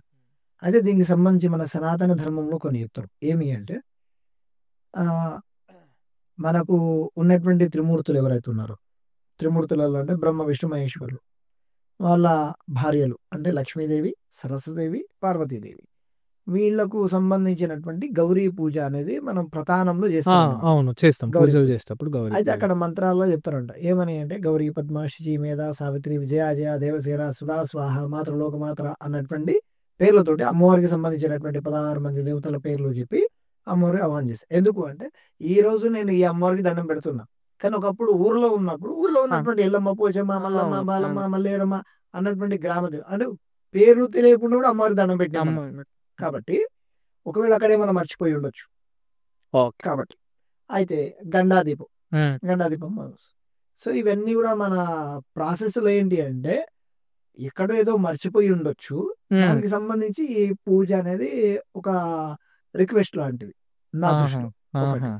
ఇవన్నీ అయిపోయిన తర్వాత సత్యనారాయణ స్వామి వివాహం సత్యనారాయణ స్వామి కథలో కూడా స్పష్టంగా చెప్పినటువంటి విషయం ఏంటి అంటే, మనకు సంబంధించినటువంటి పంచదశ కర్మలలో మనం ఏమి చేసినా సత్యనారాయణ స్వామి యొక్క వ్రతం చేయాలి అనేది శాసనం చెప్పింది. దాంట్లో మన శక్తి కొలది ఉన్నటువంటి వాళ్ళు చేసుకుంటారు, లేకపోతే లేదు. అంటే ఇంట్లో తొట్లే ఉన్నా వ్రతం చేసుకోవాలి, గృహప్రవేశం చేసినా వ్రతం చేసుకోవాలి, వివాహం చేసుకున్నా వ్రతం చేసుకోవాలి. వ్రతం అంటే ఏంటి? ఫస్ట్ ఆఫ్ ఆల్ వ్రతం అంటే పూజ అంతా చేసి అంతా. సత్యనారాయణ స్వామి వ్రతంలోనే ఉంది సత్యము కోసం. అంటే భగవంతుడికి నువ్వు కమిట్మెంట్ ఇవ్వడం. ఏమని కమిట్మెంట్ ఇస్తున్నావు? స్వామి, ఈ రోజు నేను నీ సన్నిధానంలో ఉన్నా, నీ బ్లెస్సింగ్స్ అంటే నీ అనుగ్రహం కోసం నేను చేస్తున్నా. సో ఈ రోజుకెళ్ళి నా బిహేవియర్ ఇలా మార్చుకుంటా, ఈ రోజుకెళ్ళి నేను అబద్ధం చెప్పా, ఈ రోజుకెళ్ళి మాంసం తాగా, మాంసం తినా. సో అలాంటి కమిట్మెంట్స్ భగవంతుడు కోరుతాడు. అలాంటి కమిట్మెంట్స్ ఇవ్వడం. ఈ రోజు నా శక్తి కొలది నేను ఒక 1/2 లీటర్ పాలతో అభిషేకం చేశా, నెక్స్ట్ ఇయర్ నేను వ్రతం చేసేటప్పుడు లీటర్ పాలతోటి అభిషేకం చేసే బుద్ధి నాకు ఇవ్వు. అంటే సత్యాన్ని మాత్రమే భగవంతుడు కోరేది. భగవంతుడు ఉదాహరణ, రావణాసురుడు శివయ్య మీద ఎంతో భక్తితో తల కిందికి పెట్టి తపస్సు చేసి ఆత్మలింగాన్ని పొందినటువంటి వాడు కదా. మరి యుద్ధం చేసేటప్పుడు రామయ్య ఏమన్నా వీడు శివయ్య భక్తుడు అని చెప్పి చంపడాన్ని మొదలేశాడా? లేదు. అక్కడ చంపింది రావణుని కాదు, రావణాసురుని మనసులో ఉన్నటువంటి చెడు బుద్ధిని. కాబట్టి భగవంతుడు ధర్మానికి మాత్రమే వంగుతాడు తప్ప ధనానికి ధాన్యానికి ఎక్కడా వాడు వంగడు.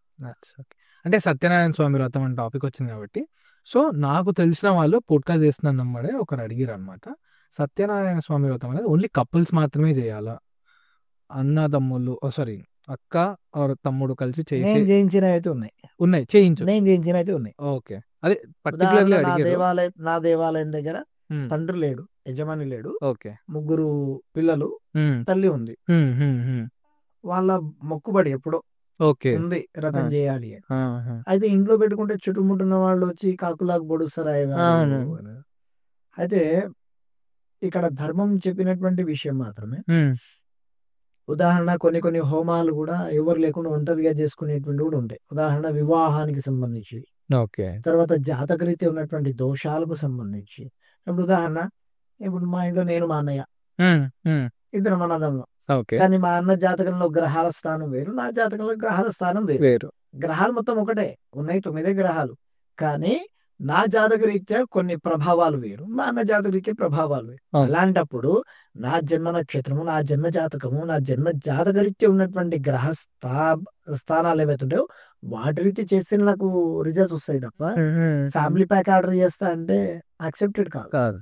కాబట్టి కొన్ని విషయాలకు మాత్రం వ్రతం చేసుకోవడంలో నా పర్సనల్ గా చెప్తున్నా సంతోషం. ఎందుకంటే నువ్వు అక్కడ చెడు చేయట్లా, భగవంతుని అనుగ్రహం కోసం చేసేది కాబట్టి సంతోషంగా చేసుకోవచ్చు అనేది నా అభిప్రాయం.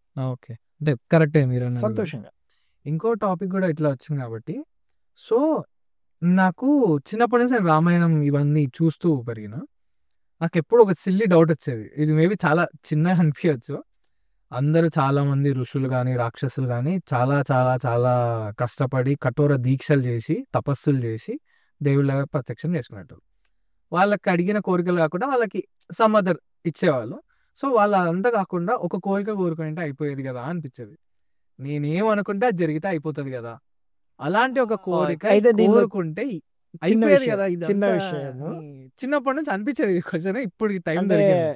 ఇందులో నాకు తెలిసిన వరకు మాత్రమే ఆ, నేను ఆ, శాస్త్రాలకు అగ్నిస్ట్ కాదు, ధర్మానికి అగ్నిస్ట్ కాదు, కానీ నాకు పెద్దలు అంటే నా గురువులు పెద్దవాళ్ళు చెప్పినటువంటి విషయాలలో నాకు అర్థమైనటువంటి విషయం. ఓకే. ఇక్కడ ఏముంటది అంటే ముగ్గురు పార్ట్నర్లు, Hmm. త్రిమూర్తులు, ముగ్గురు త్రిమూర్తులు. పార్ట్నర్లు. త్రిమూర్తులు. అయితే ఫైనాన్షియల్ డిపార్ట్మెంట్ మొత్తం ఒకటి చూసుకుంటాడు, ఫైనాన్షియల్ డిపార్ట్మెంట్. ఫైల్స్ డిపార్ట్మెంట్ మొత్తం ఒకడు, మేనేజ్మెంట్ డిపార్ట్మెంట్ అంటే రెండు మెయింటైన్ చేసేవాడు డిపార్ట్మెంట్ ఒకడు. అస్తే సృష్టి స్థితి లయ కారకులు ముగ్గురు. అయితే లయకారకుడు పరమశివుడు, పరమశివుడు, స్థితికారకుడు అంటే మన సృష్టికర్త అయినటువంటి బ్రహ్మ. బ్రహ్మ. అయితే నారాయణమూర్తి వరం ఇచ్చినటువంటి ఇక్కడ ఉన్నాయా? నారాయణమూర్తి వరం ఇయ్యాడు. First of all okay. Narayanamurthy వరం ఇయ్యాడు. శివయ్య తొందరిస్తాడు, శివయ్య ఇస్తాడు. శివయ్య తొందరిస్తాడు, అవును. బ్రహ్మదేవుడు తొందరిస్తాడు. వీళ్ళిద్దరి మధ్యలో పంచాయతీ తెంపడానికి మాత్రం నారాయణమూర్తి వస్తాడు. ఉదాహరణ భస్మాసురుడు. భస్మాసురుడు కఠోర దీక్ష పొందుతాడు. అవును. దీక్ష పొంది నేను ఎవడు మీద చేయి పెడతాడు వాడు భస్మంగా. హోడు అక్కడిక్కడ పోయి శివయ్య అవును. ఆ టైంలో పోయి అడిగితే నారాయణమూర్తి మళ్ళీ ఆడపిల్ల వేషం వేసుకొని వచ్చి మళ్ళీ వాళ్ళతోటి వాడికన్నా డాన్స్ చేయించి వాడి వాడిని చేయించుకొని వాడిని మాయం చేసి అట్లా అసురులకందరికీ కూడా పరమశివుడు, ఎందుకంటే బోడా శంకరుడు ఒకటి అనొద్దు కానీ రుద్రుడు అన్న పేరు ఉంది, ప్రజాపతి పేరు ఉంది శివయ్యకు, కానీ ఆ బోడా శంకరుడు అన్న పేరు ఉంది అంటే కరిగిపోతాడు పరమాత్మ. కానీ నాటకాలలో ఆరిదేరినటువంటి మాయలాడైనటువంటి శ్రీకృష్ణ పరమాత్ముడు అంటే రామయ్య, వెంకటేశ్వర స్వామి, నరసింహస్వామి అంత తొందర యాక్సెప్ట్ చేయరు, అంత తొందర ఇవ్వరు, వరాన్ని ఇవ్వరు. ఉదాహరణ నేను ఏదో బొమ్మ కోరా, వాడు అప్పుడప్పుడు ఏం చేస్తాడంటే చాక్లెట్ బిస్కెట్ ఆశించి అయిపోయా దారి తప్పిస్తాడు అనమాట. నేను కోరింది ఒకటి కానీ దానివల్ల సృష్టికి అధర్మం అవుతుంది అన్న తెలివి వాడికి ఉంది కాబట్టి పరమాత్ముడికి. అంటే మన భాషలో చెప్పాలంటే చిన్నపిల్లలు కాజు అంటే గ్లాస్ తోటి అంటే గ్లాస్ ఐటమ్ తోటి ఏదో ఆడుకుంటుంటారు, అది పగిలిపోతే కుచ్చుకుంటుంది మనకు తెలుసు.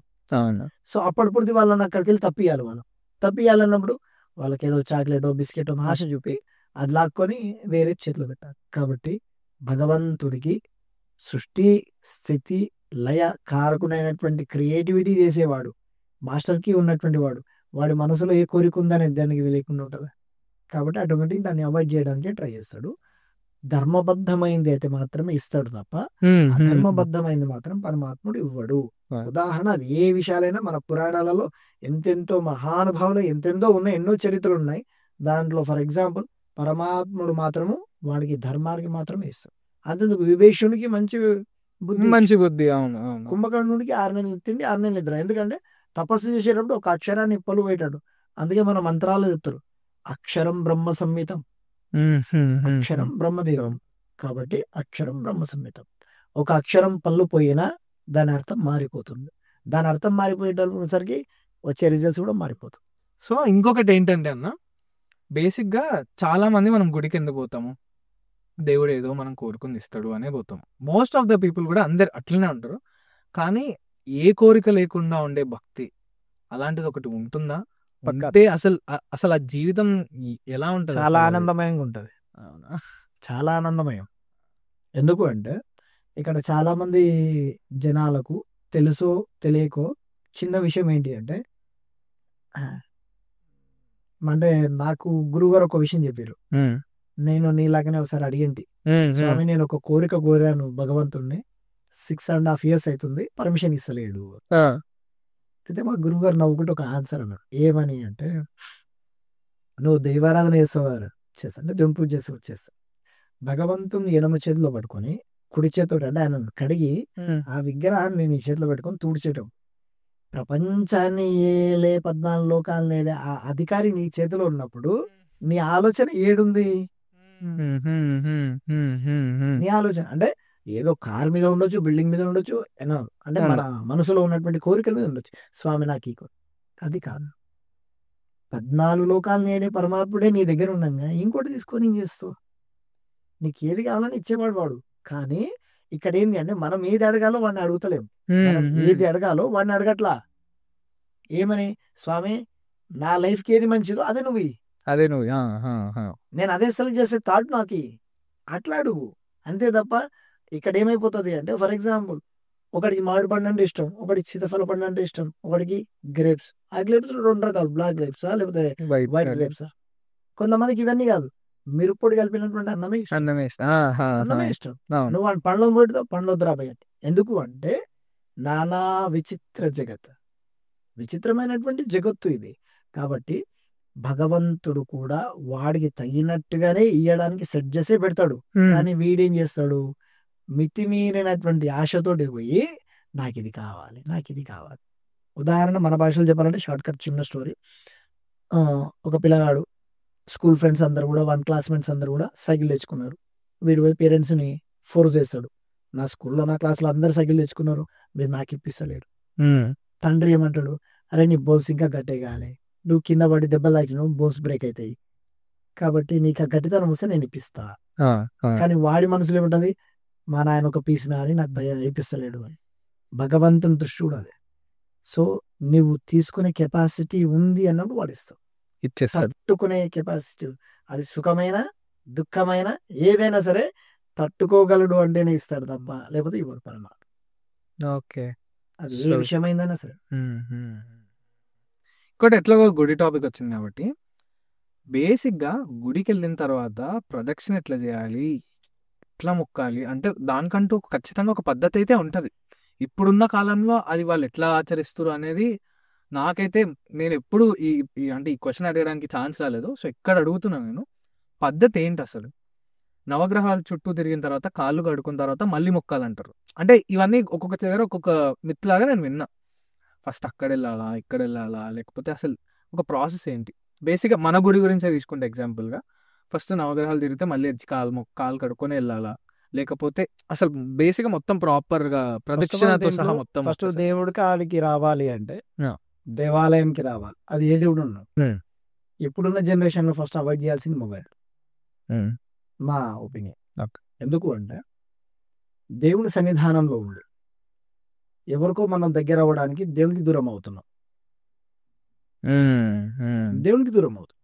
ఎందుకు అంటే ఫర్ ఎగ్జాంపుల్ మనం స్కూల్కో, కాలేజ్కో, ఒక మూవీకో ఎక్కడో దగ్గరికి వెళ్ళాం. అక్కడ వానికి రెస్పాన్స్ ఇవ్వడానికి ఉన్నప్పుడు మనకన్నా పెద్దవాడు మన ముందర కూర్చున్నాడు, మనకన్నా పెద్దవాడు మనం కూర్చు, మాటి మాటికి ఫోన్లో వస్తుంటే వాడు ఏమంటాడు? పట్టించుకోడు. ఒక ఎమ్మెల్యే దగ్గర, ఎంఏ దగ్గర, లేకపోతే డిపార్ట్మెంట్ దగ్గర ఉన్నప్పుడు, లేదా డాక్టర్ దగ్గర చెకింగ్ చేసుకునేటప్పుడు నీ మొబైల్లో అంటే ఫోన్ రింగ్ అవుతుంది. సో ఏమని చెప్తారు? మొబైల్ అవాయిడ్ చేసిరా. ఖచ్చితంగా అంటారు. వీటన్నిటికీ మూలమైనటువంటి భగవంతునికి ఎందుకు మనం రెస్పెక్ట్ ఇవ్వట్లేదు? మన ధర్మానికి మనం ఎందుకు రెస్పెక్ట్ ఇవ్వట్లేదు? అట్లీస్ట్ మొబైల్ అవాయిడ్ చేయకపోయినా పర్లేదు. దేవాలయంకి వెళ్ళినప్పుడు మొబైల్ కొంతసేపు అన్న సైలెంట్లో ఎందుకు పెట్టట్లేదు?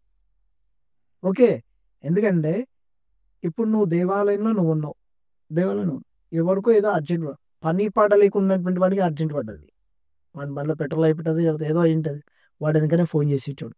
సో నీకున్నటువంటి భక్తిని వాడు మారుస్తున్నాడు. ఫస్ట్ ఆఫ్ ఆల్ వాడికి ఛాయిస్ ఇవ్వద్దు. ఫస్ట్ ఫోన్ అవాయిడ్ చేయాలి. ఫోన్ అవాయిడ్ నా దృష్టిలో అయితే. ఓకే, నార్మల్గా నేను జపం చేసేటప్పుడు మొబైల్ సైలెంట్ లో పెడితే మొబైల్ ఉల్టా పెట్టేస్తా.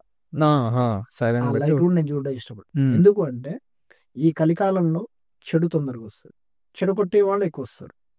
కాబట్టి ఆ ఛాయిస్ మనం ఇవ్వద్దు. రెండవది, దేవాలయానికి వెళ్ళినప్పుడు మొట్టమొదటిగా నవగ్రహాలు తిరగాలి అంటే నవగ్రహాలలో కూడా గ్రహాలు మంచివే, కానీ గ్రహ యొక్క స్థానాలు మన జాతక రీత్యా నీచ స్థానము, దుష్ట స్థానము, అరిష్ట స్థానము, పాపస్థానము అని పేర్లు ఉంటాయి. కాబట్టి ఉదాహరణ, వైన్ షాప్ దగ్గర నీకు కావాల్సినటువంటి ఫ్రెండ్ ఉన్నాడు, నీకు కావాల్సిన ఫ్రెండ్ మంచివాడే, కానీ ఉన్న ప్లేస్ మంచిది. ఉమ్. ఆ టైంలో వాడిని తగులుకున్నాం అనుకో ఇంకా కష్టం. ఫ్రెండ్ మంచివాడు కష్టమే కష్టం. కాబట్టి అక్కడ ఏమైపోతుంది అంటే ఆ సమయంలో మనం అవాయిడ్ చేయాల్సి వస్తుంది. అందులో శుభ అశుభ గ్రహాలు ఉన్నాయి. ఓకే. గ్రహాలు అంటే వాళ్ళ పని అది, కాబట్టి వాళ్ళని బ్యాడ్ అనికి లేదు, వాళ్ళ పని అది. కాబట్టి దేవాలయంలో నవగ్రహాలకు తిరిగినప్పుడు కాలు కడుక్కునే అవకాశం ఉంటే కాలు కడుక్కోవచ్చు, తప్పులేదు. తప్పులేదు. కానీ ప్రత్యేకంగా పూజ చేసినప్పుడు మాత్రం తప్పనిసరిగా కాలు కడుక్కోవాలి. అంటే నవగ్రహ ముట్టి పూజ చేస్తే- ఖచ్చితంగా చేస్తే ముట్టి పూజ చేస్తే తప్పనిసరిగా కాలు కడుక్కోవాలి. అసలైందైతే స్నానం చేయాలి, స్నానమే చేయాలి. కానీ మళ్ళీ దైవారాధన దైవ పూజ చేసుకోవాల్సి వస్తుంది కాబట్టి కనీసం కాళ్ళు చేతులు కడుక్కొని మనం దేవాలయం కాళ్ళు చేతులు కడుక్కోకుండా ఇక్కడ చేసే పెద్ద తప్పు ఏంటి అంటే, నేను రోజుకో 100 మందిని చూస్తుంటాను కాళ్ళు చేతులు కడుక్కోవడం. అంటే పోయి పాదం కడుక్కుంటావు. పాదం కాదు, భోజనం చేయాలి అన్న 5 అంగాలు నువ్వు కడుక్కుంటేనే భోజనం చేసే యోగ్యత నీకు వస్తుంది. అంటే అన్నపూర్ణాదేవికి నువ్వు రెస్పెక్ట్ ఇచ్చినట్టు. ఏ విధంగా అంటే మోచేతి వరకు మోకాళ్ళ వరకు కాళ్ళు చేతులు కడుక్కోవాలి. ఇక్కడ ఈ వరకు వరకు ఇక్కడ కడుక్కోవాలి. ఇక్కడ వరకు ఇక్కడ వరకు కడుక్కొని Hmm. ముఖం కడుక్కొని భోజనాన్ని కూర్చున్నాడు మాత్రం కాళ్ళు చేతులు తడిగానే కూర్చోవాలి, ముఖం మాత్రం తుడుచుకోవాలి. అదే పడుకునేటప్పుడు మాత్రం కంపల్సరిగా కాళ్ళ తడితోటి పడుకోవద్దు. పడుకున్నామా చెడు కళ్ళు వస్తాయి, ఓకే. కంపల్సరీ చెడు కళ్ళు వస్తాయి. ఓకే ఓకే కాబట్టి దేవాలయానికి వెళ్ళినప్పుడు ఒకటి. రెండవది ఏమి అంటే మనం దేవాలయం ఇంటి పక్కలోనే ఉంది అంటే ఇబ్బంది లేదు, కొంచెం దూరం ఉంది అంటే మనం చెప్పులు వేసుకొని వెళ్తాం. కాబట్టి చెప్పలేదు. ముందు చెప్పులు వదిలేసిన తర్వాత కాళ్ళు చేతులు కడుకొని ముందుగా ధ్వజస్తంభానికి దండం పెట్టిన తర్వాత నవగ్రహాల కాడికి వెళ్ళాలి. ఓకే, ఫస్ట్ తెలుస్తాము. ధ్వజస్తంభం తాకిన తర్వాత తాకి నమస్కారం చేసుకుని అక్కడికి వెళ్ళాలి. అక్కడికి వెళ్ళి నవగ్రహాలు తిరిగి కాళ్ళు చేతులు కడుక్కున్న తర్వాత అక్కడ ఉన్నటువంటి భగవంతుని దగ్గరికి వెళ్ళి మనం నమస్కారం చేసుకోవడం మంచిది. మంచి ఓకే. అట్లా ఇంకా ప్రదక్షిణ గురించి కూడా చెప్తే అంటే ప్రదక్షిణ ఒక్కొక్క ఇంకోటి ఏమి అంటే ధర్మంలో చెప్పినటువంటి విషయం ఏమి అంటే తాంబేలు ఏ విధంగా అయితే నడుస్తుందో అడుగు వేసేటప్పుడు కాళ్ళ కింద ఉన్నటువంటి చీమను కూడా నువ్వు జాగ్రత్తగా చూడాల్సిందే. అజాగ్రత్తగా చీమ మీద కాలు పెట్టిన దోషమే, దోషం. ఎందుకంటే మన బరువుకి అది చనిపోతుంది.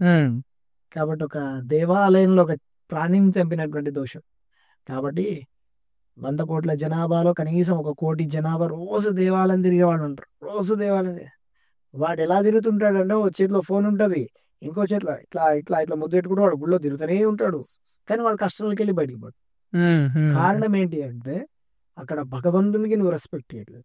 భగవంతునికి రెస్పెక్ట్ ఇచ్చినప్పుడు, మర్యాద ఇచ్చినప్పుడు, గౌరవం ఇచ్చినప్పుడు నువ్వు ఫస్ట్ ఆఫ్ ఆల్ ఆ మొబైల్ అవాయిడ్ చేస్తావు. First thing.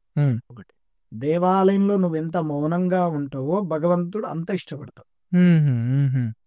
మౌన దీక్షను బాగా ఇష్టపడతాడు పరమాత్ముడు. రెండోది, ప్రదక్షిణ చేసేటప్పుడు నువ్వు దేవాలయంలో ఈ తల ఏదైతుందో ఈ దవడ ఏదైతుందో మనకి ఇక్కడ తాకాలి అన్నమాట. తాకాలి అంటే ఇట్లా Total. అంతే. అంటే నీ శరీరం దాటి 1 అడుగు 2 అడుగుల కన్నా ముందల నువ్వు చూడొద్దు. ఇట్లా చూడొద్దు. ఉంటే ఓకే. ఎందుకు చూడొద్దు అంటే దీనిలో ఉన్నటువంటి ఇంకో చిన్న విషయం ఏంటి, నా ముందర ఒక అమ్మాయి పోతుంది, అందమైన అమ్మాయి పోతుంది, నేను దేవాలయంలో తిరుగుతున్నా, నాకన్నా ముందర ఒక అమ్మాయి పోతుంది.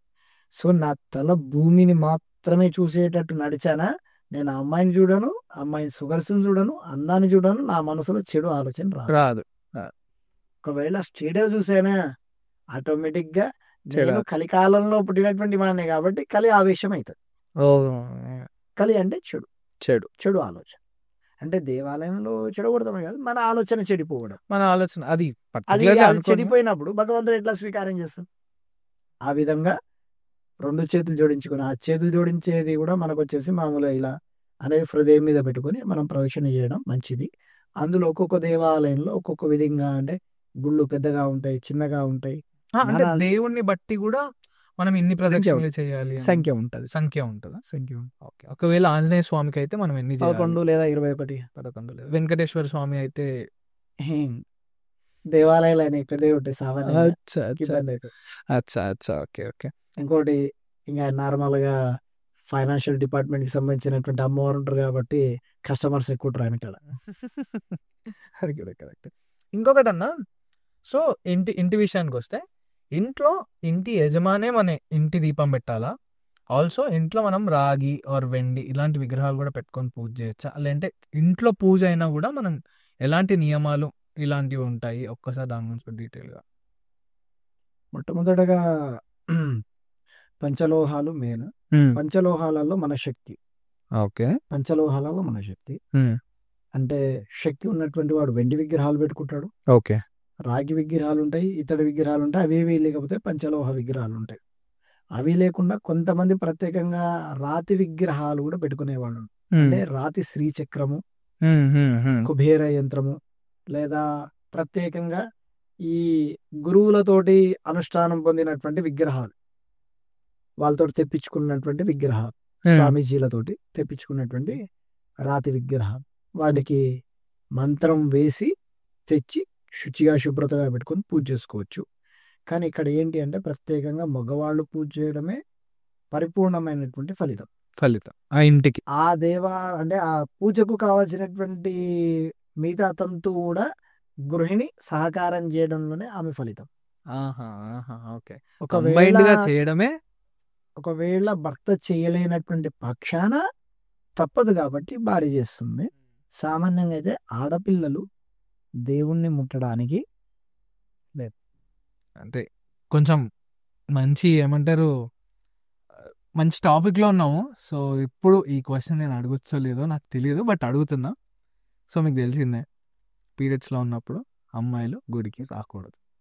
ఇది ఎప్పటి నుంచో ఉంది, నేను సైంటిఫిక్గా ఆల్రెడీ తెలుసుకున్నా. సో ఇప్పుడు సనాతన ధర్మం ఏం చెప్తుంది, సనాతన ధర్మం ఏం చెప్తుంది? మనకున్నటువంటి ధర్మాలలో ఉన్నటువంటి విషయాలలో ఒక్కొక్కరు ఒక్కొక్క విధంగా చెప్పినటువంటి విషయాలు. ఓకే. భగవంతుడు ఏమి ఇచ్చినా ఒక వరం ఒక శాపం రెండు. అవును, అదైతే నిజం. అయితే నా దృష్టిలో అమ్మాయిలకు అంటే నాకు జన్మనిచ్చిన తల్లితో సహా, భార్యతో సహా, రేపటి నాడు పుట్టబోయే కూతురుతో సహా, నా అక్క చెల్లెలకు అందరికీ భగవంతుడు ఇచ్చినటువంటి మొట్టమొదటి వరము 3 రోజులు రెస్ట్ తీసుకోవాలి. ఓకే. ఫస్ట్ రెస్ట్ తీసుకోవాలి. ఎందుకు అంటే రాహుకేతుల యొక్క ప్రభావం వల్ల, శుక్రుడి యొక్క ప్రభావం వల్ల, అంటే జాతకాలలో చాలా మందికి పీరియడ్కి సంబంధించినటువంటి అంటే గర్భానికి సంబంధించి పీరియడ్స్ నుంచి గర్భానికి ఆటోమేటిక్గా ప్రాబ్లం క్రియేట్ అవుతుంది. Hormones imbalance, hormones. సో శుక్రుడు నీచ స్థానంలో ఉన్న, చంద్రుడు నీచ స్థానంలో ఉన్న, రాహుకేతుల యొక్క స్థానాలు సరి లేకపోయినా అమ్మాయికి పీరియడ్స్ అనేవి అంటే 3 రోజులు, 5 రోజులు, 7 రోజులు, 9 రోజులు కాదు 15 రోజులు కూడా ఉన్నటువంటి ఇబ్బందులు ఉన్నటువంటి ఆడపిల్లలు ఎంతమంది ఉన్నారు. దానికి కారణం ఏంటంటే జాతకాలలో మేము చూసినటువంటి దానిలో ఈ గ్రహస్థితుల యొక్క ప్రభావం. అయితే ఈ సమయాలలో ఏమి అంటే అమ్మాయిలకు కోరికలు ఎక్కువ పుడుతాయి అన్నమాట. కోరిక అది ఏ విధమైనటువంటి మంచి చెడు అన్ని విధాలుగా. కొంతమందికి మాత్రం గురుబలం ఉండడం వల్ల చెడు దారిలో పోరు, కానీ కొంతమంది మాత్రం ఆ గ్రహస్థితుల వల్ల చెడు దారికి పోయే అవకాశాలు ఉన్నాయి. ఒకటి, చాలా వరకు తంత్రమంత్రాలలో మనం చూసినటువంటి సినిమాలలో లేదా మనం చూసినటువంటి పురాణాలు ఎక్కువ శాతం అమ్మాయికే దయ్యాలు పడినటువంటి కారణాలు ఉన్నాయి. అవును, అంటే సినిమాల్లో చూపించినంత వరకు ఆల్మోస్ట్. అంటే కారణం ఏంటి అంటే ఆ పీరియడ్స్ వల్ల. ఇట్లా ఇంటర్లింక్. ఎందుకు అంటే వీళ్ళు ఆ టైంలో బయట తిరగడం వల్ల.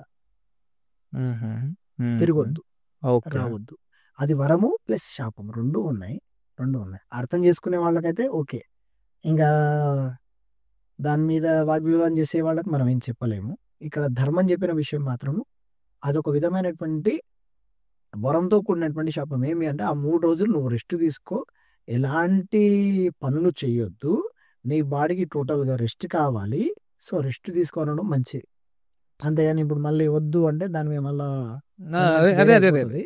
కానీ ఇక్కడ ధర్మం చెప్పినటువంటి విషయం మాత్రం ఎట్లా అంటే ఆ సమయంలో మాత్రం వీళ్ళు పూజకు మాత్రం అనర్హులు. దేవాలయ దర్శనానికి కానీ, వంట చేయడానికి కానీ, వివాహమైనటువంటి వాళ్ళు భర్తతో సహగమనం చేయడానికి కానీ పనికి రానటువంటి విషయాలు. అంటే పచ్చళ్ళు ఇవి కూడా ముట్టుకోవద్దు అదంతా అంటే దానిలో కారణాలు ఉన్నాయి. మళ్ళీ జ్యోతిషానికి సంబంధించినవి ఉన్నాయి. జ్యోతిషం అంటే ఓకే, జ్యోతిషం దగ్గరికి వెళ్తాము. అసలు జ్యోతిషం నిజమా అంటే నమ్మేవాడికి అది నిజం. అంటే ఇప్పుడు కొంతమంది చెప్తుంటారు బయట, నాట్ పర్టికులర్లీ మన భారతదేశంలో అనొద్దు కానీ బయట పడినటువంటి వాళ్ళు పెద్ద పెద్ద లీడర్స్ చాలా మంది ఉన్నారు. బయట పడినటువంటి అంటే దైవారాధన చేస్తున్నారు, నేను దానికి తప్పు అని చెప్పట్లేదు. ఓకే. కానీ వీళ్ళు ఏం చేస్తున్నారు అంటే నేనే షేన్ అవ్వాలి అన్న కోరికతో, కుతూహలంతో, ఆశతో చెడుదారులు పడినటువంటి వాళ్ళు కూడా ఉన్నారు. అంటే తంత్రమంత్రాలలో బలిదానాలు అవి ఇవి లోపల సీక్రెట్ చేయించే వాళ్ళు కూడా ఉన్నారు. ధర్మము ధర్మాన్ని మాత్రమే సపోర్ట్ చేస్తుంది, భగవంతుడు ధర్మానికి మాత్రమే సపోర్ట్ చేస్తాడు. శ్రీకృష్ణ పరమాత్ముడు చెప్పినటువంటి మహాభారతంలో అన్ని విషయాల కన్నా నాకు నచ్చినటువంటి విషయం ఏంటి అంటే ధర్మం గెలవాలి అన్నప్పుడు, ధర్మం ఓడిపోతుందని నాకు తెలిస్తే అధర్మానికి పోయేనా ధర్మాన్ని గెలిపియేయమని చెప్తాడు శ్రీకృష్ణ పరమాత్మ. అబ్బాబాబా, పెద్దలైన అది. కాబట్టి నేను దాన్ని కోరుకుంటా. కాబట్టి ఇక్కడ చాలా మంది ఏమి అంటే ఈ రోజు నేను గెలిచాను అనుకుంటే రేపు నేను ఓడిపోతాను. ధర్మాన్ని నమ్మినవాడు ఎప్పుడు ఓడిపోడు. ధర్మం అంతే. పరమాత్ముడు కోరేది మాత్రమే ధర్మమే. కాబట్టి జ్యోతిష్య విభాగంలో చెప్పినటువంటి విషయాలలో ఎన్నెన్నెన్నెన్నో ఉన్నాయి. కానీ గ్రహాల యొక్క కారకతత్వాలు అంటే వాటి యొక్క క్యారెక్టరైజ్ చెప్పాలి అంటే సూర్యభగవానుడు ఫర్ ఎగ్జాంపుల్, సూర్యభగవానుడు డాడీ, మన భాషలో చెప్పాలి తండ్రి. మనకు నిజ జీవితంలో తండ్రి ప్రేమ బాగుండాలి, తండ్రితో నా బాండింగ్ బాగుండాలి అనుకుంటే మన జాతకంలో సూర్యుడు బాగుండాలి. తల్లి బాగుండాలంటే చంద్రుడు, మనసు బాగుండాలంటే చంద్రుడు, స్కిన్ బాగుండాలంటే చంద్రుడు, అన్నదమ్ములు బాగుండాలంటే అంగారకుడు, రిలేషన్షిప్ అన్నదమ్ములు. ఎప్పుడు గజం జాగ కోసం అన్నదమ్ములు గల్లా పడుకొని పోలీస్ కేసులు, కోర్టు కేసులు, కారణం అంటే కొంచెం దోషం. అట్లా ఒక్కొక్క దానికి ఒక్కొక్క విధమైనటువంటి ఉన్నాయి. కానీ వీటన్నిటికన్నా ధర్మం చెప్తున్న విషయం ఏంటి అంటే నువ్వు ఒకరిని మోసం చెయ్యకు, అబద్ధం చెప్పకు, ఒకరి కడుపు కొట్టకు. చాలామంది మనం చూస్తున్నాం కదా బయట, నీ ఇక్కడ ఎవరిని ఉద్దేశించి కాదు కానీ మన కళ్ళ ముందర కనిపించి చూస్తాం. ఒకడు గవర్నమెంట్ ఆఫీసర్,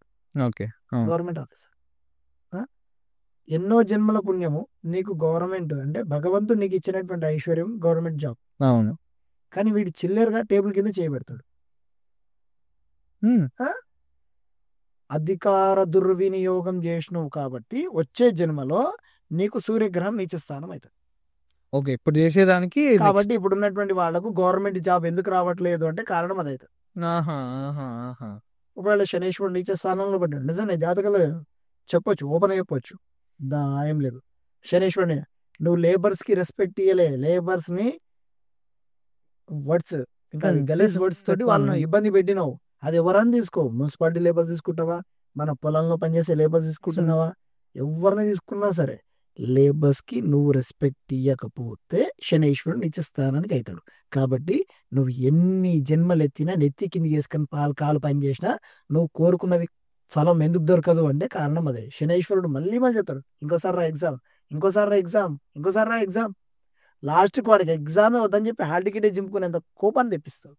అంతేగాని ఇంకా దానికి ఇవ్వడు. ఎందుకంటే శనేశ్వరుడు కూడా అదే చెప్తాడు, గివెన్ రెస్పెక్ట్. నువ్వు ఎవరికైనా రెస్పెక్ట్ ఇస్తేనే నువ్వు బతుకుతావు. ఓపెన్ చెప్పాలి. ఉదాహరణ, చాలా మంది కట్టుకున్నటువంటి భార్య తిట్టే అధికారం ఉంది. రాముడు తిట్టలేమది, నా వెంకటేశ్వరం తిట్టలేదే, శ్రీకృష్ణ పరమాత్ముడు తిట్టలేదే, తిట్టినటువంటి దాఖలాలు ఏడున్నాయి? నిజంగా చెప్తున్నా, వివాహం చేసుకొని నా సీతమ్మను నా రామయ్య గుండెలో పెట్టుకున్నాడు, నా వెంకటేశ్వర స్వామి నా తల్లి అనేటువంటి లక్ష్మీదేవిని గుండెలో పెట్టుకున్నాడు, తలపైన పెట్టుకోలేదు, కాళ్ళ కాడ కూర్చోబెట్టుకోలేదు, గుండెలో పెట్టుకున్నాడు. అర్థం ఏంటి? అంత బాగా చూసుకున్నారు వాళ్ళని. ఇక్కడ ఏంది అంటే ఇచ్చి పిచ్చుకుంటేనే బాగుంటది, అంతే తప్ప భర్త అన్న అధికారంతో కొట్టే అధికారం లేదు, తిట్టే అధికారం లేదు. దారి తప్పుతుందంటే శ్రీకృష్ణ పరమాత్ముడు చెప్పిండు తిట్టమని, అంతే తప్ప భార్యను కొట్టే అధికారం కూడా లేదు. కాబట్టి శ్రీకృష్ణ పరమాత్ముడే చెప్పిండు, రాధాదేవితో ఆయన ఉన్నటువంటి రిలేషన్షిప్ ఆయన గుండెలో పెట్టుకున్నాడు. కాబట్టి ఇక్కడ ఏంది అంటే ప్రతి ఒక్కరికి నువ్వు రెస్పెక్ట్ ఇచ్చే దాన్ని బట్టి గ్రహాల యొక్క చలనం మన మీద నడుస్తుంది. నేను ఒక బ్రాహ్మణ జాతిలో ఉన్నా, ఎవరో వచ్చిర్రు, ఇక్కడ కులం మతం చెప్పండి, ఎవరో వచ్చిర్రు, డబ్బు ఉన్న వాళ్ళు డబ్బు లేని వాళ్ళు ఇట్లా డబ్బు ఉన్న వాళ్ళు డబ్బు ఉన్న వాళ్ళనేమో రెస్పెక్ట్ ఇచ్చి మాట్లాడి, డబ్బు లేని వాళ్ళని పొమ్మ అని మాట్లాడుతున్నాకో నా జాతకాలు వెనకనే చంద్రుడు మైనస్ అవుతాడు, నోట్ చేసుకుంటారేమో ఇట్లా అవుతాడు. కాబట్టి మేము మాట్లాడే ప్రతి ఒక్క మాటకు అమ్మ అమ్మ అమ్మ అమ్మ అని మాట్లాడతాం. నాకు జన్మనిచ్చిన తల్లి లాంటిదో నేను అవతలామె ఇప్పుడు నేను రెస్పెక్ట్ ఇస్తేనే నా జాతకంలో చంద్రుడు బాగుంటాడు. కాబట్టి నా మనసు ప్రశాంతంగా ఉంటాం. కాబట్టి సో మచ్ బ్యాక్గ్రౌండ్ లో చాలా చాలా చాలా జరుగుతాయి మనం చేసే ప్రతి ఒక్క చిన్న చిన్న Compulsory. యాక్షన్స్ కి కూడా. ఎందుకంటే ఇక్కడ మోస్ట్లీ చాలా డేంజరస్ ఏంటంటే పంచభూతాలు. పంచభూతాలు. పంచభూతాల నుంచి ఇన్ఫర్మేషన్ పోయేది కాబట్టి అన్ని పంచభూతాలు. పంచభూతాలు. పంచభూతాలకు మనం భయపడాలి. ఆ, ఇంకా కొన్ని విషయాలు చెప్పాలి అంటే ఇప్పుడు జరుగుతున్నటువంటి విషయాలలో ఇప్పుడు రేపట్లో సమ్మర్ వస్తుంది కదా, అవును, సమ్మర్ వస్తుంది. మోస్ట్లీ లాస్ట్ టైం కన్నా ఈసారి ఇంకో 4 degrees పెరుగుతుంది. ఆల్రెడీ పెరుగుతుంది. పెరుగుతున్నాయి. అవును, ఈసారి ఇండియాలో ఉన్నట్లు లేని విధంగా 44 ఉంటది. ఈసారి 48, 50 రీచ్ అయినా ప్రాబ్లం లేదు. ఎందుకు అంటే అందరు తెలిసిన విషయమే, ప్లాట్లు పెరిగిపోతున్నాయి, రియల్ ఎస్టేట్ పెరిగిపోతున్నాయి, చెట్లు కొట్టేస్తున్నాం, సో గ్రీనరీ లేదు కాబట్టి ఆటోమేటిక్ అలా పడిపోతుంది. కానీ ఇక్కడ ఇంకో ధర్మానికి సంబంధించినటువంటి విషయం ఏంటి అంటే పంచభూతాల కాడ వ్యాపారం చేయడానికి ఎవరికి శక్తి లేదు. పంచభూతాల దరిదాపులకు ఎవడు పోవద్దు. ఏ పంచభూతాల కాడికి ఎవడు పోవద్దు.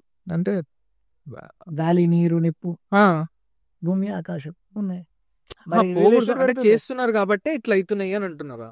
అవును, ఓకే. నీకోసం నువ్వు 1000 ప్లాట్లు కొనుక్కో, Hmm. నీకోసం 1000 ప్లాట్లు కొనుక్కో, తప్పు లేదు. కానీ భూమి అమ్మినా కొన్న సర్పదోషం అవుతుంది తెలుసా? ఆహా, సర్పదోషమా? ఆ, సర్పదోషం వస్తుంది, అమ్మినా కొన్నా. కుజదోషం పడుతుంది. ఎందుకంటే మంత్రంలోనే ఉంది, ధరణి గర్భ సంభూతం. ధరణి ధరణి అంటే భూమి. ఆమె అవును. కడుపులో పుట్టినటువంటి వాడు అంగారకుడు. ఉమ్.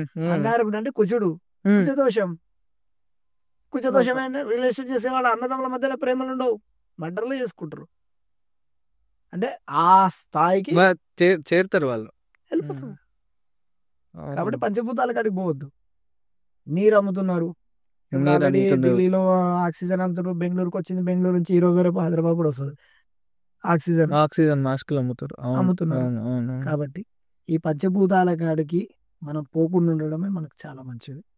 రెండోది, అన్ని జంతువులకు రెస్పెక్ట్ ఇవ్వమని చెప్తుంది, అన్ని చెట్లకు రెస్పెక్ట్ ఇవ్వమని చెప్తుంది నా సనాతన ధర్మం. మరి ఇంత రెస్పెక్ట్ ఇవ్వమని అంటున్నారు కదా, అంటే కొన్ని ఉంటాయి కదా బలియడాలు, అంటే ఓపెన్ ధర్మంలో చేస్తారు లేదు. కొంతమంది. ధర్మంలో లేదు.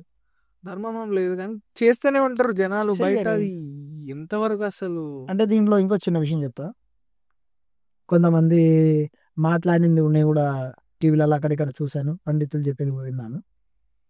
మన వాడుక భాషలు చెప్పడానికి నేను చిన్న కథ చెప్తా, ఓకే. మనకు అర్థం కావడం. Hmm.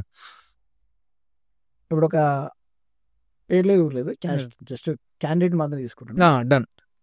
ఒక ఎమ్మెల్యే ఉన్నాడు. Hmm. ఒక ఎమ్మెల్యే ఉన్నాడు. అయితే ఆ ఎమ్మెల్యే గెలవడానికి 4 బలాలు కావాలి. ఆహా, ఆహా. 4 బలాలు కావాలి. ఒక వ్యక్తి గెలవాలన్నా కూడా 4 బలాలు కావాలి. ఎలాంటి 4 బలాలు? అంటే మనకు ఉండే సర్కిల్ బట్టి ఉండొచ్చు. ధనం కావాలి. ధనం, అవును. ఫస్ట్ ఆఫ్ ఆల్ ధనం Money, కావాలి. power. ఏదైనా ఆ. ఇప్పుడు స్టూడెంట్ అనుకో, మెటీరియల్స్ కావాలి. ఆ, ఆ. మెటీరియల్ కావాలంటే డబ్బు కావాలి. డబ్బు కావాలి. స్కూల్ ఫీజు కట్టాలి, కాలేజ్ ఫీజు కట్టాలంటే డబ్బు కావాలి. Hmm. రెండోది, ఆ టైంకి నీకు చదువుకోవడానికి సపోర్ట్ చేసే సపోర్టర్స్ కావాలి. Hmm. ఇప్పుడు నువ్వు చదువుకోవడానికి కూర్చున్నావు, అమ్మ నాన్న చేయి కొత్తిమీర తీసుకొని రాపో, పాల ప్యాకెట్ తీసుకొని రాపంటే డిస్టర్బ్ అవుతావు. కాబట్టి వాడు ఉండని నేను పోయి వస్తా. అన్నదమ్ముల యొక్క సపోర్టు, ఫాలోవర్స్ సపోర్టు ఉండాలి. తర్వాత మూడోది, నువ్వు చెప్పందాడు పని చేసే వాళ్ళు ఉండాలి. చెప్పండి అడిగే పని చేసేవాళ్ళు. ఇప్పుడు నేను ఉన్నా, నేను లేకున్నా పని చేసేవాళ్ళు ఎవరైనా ఉండాలి నా చేయి కింద. నాలుగోది వచ్చేసి దైవానుగ్రహం కావాలి. దైవానుగ్రహం. ఐదోది వచ్చేసి నేను గెలవాలన్న కసి ఉండాలి. ఈ 5 కలిసినప్పుడు వాడు గెలుస్తాడు.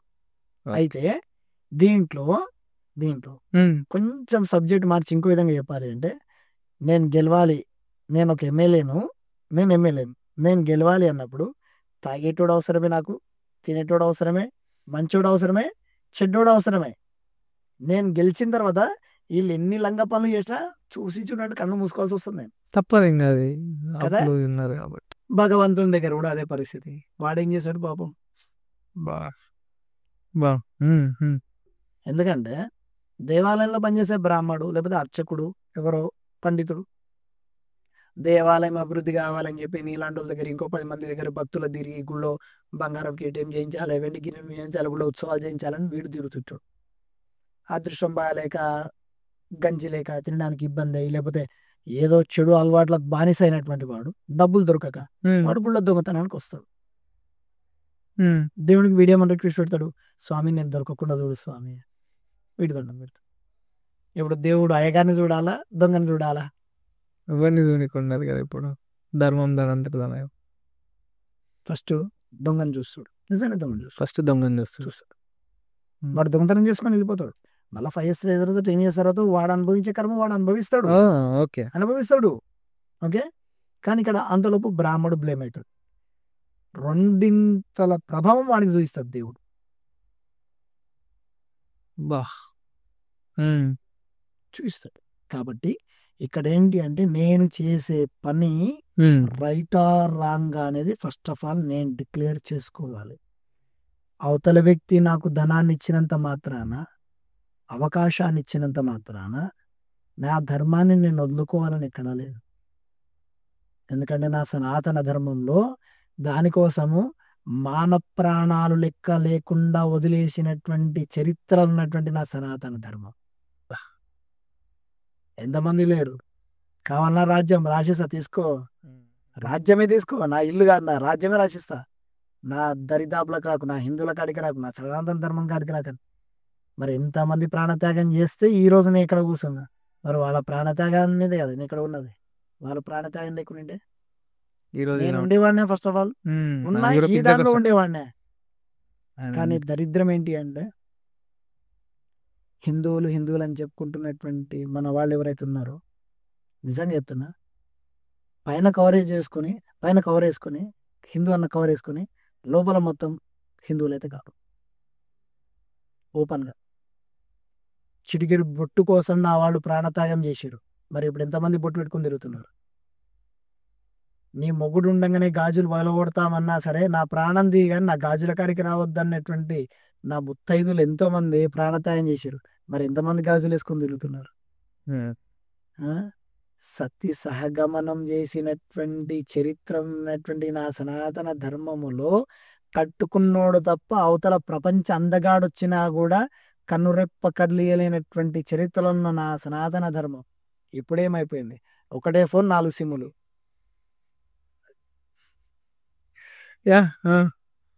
మరి దీనికంత కారణం ఏంటి? అప్పుడు అన్ఎడ్యుకేటెడ్ కదా, ఇప్పుడు ఎడ్యుకేటెడ్ కదా.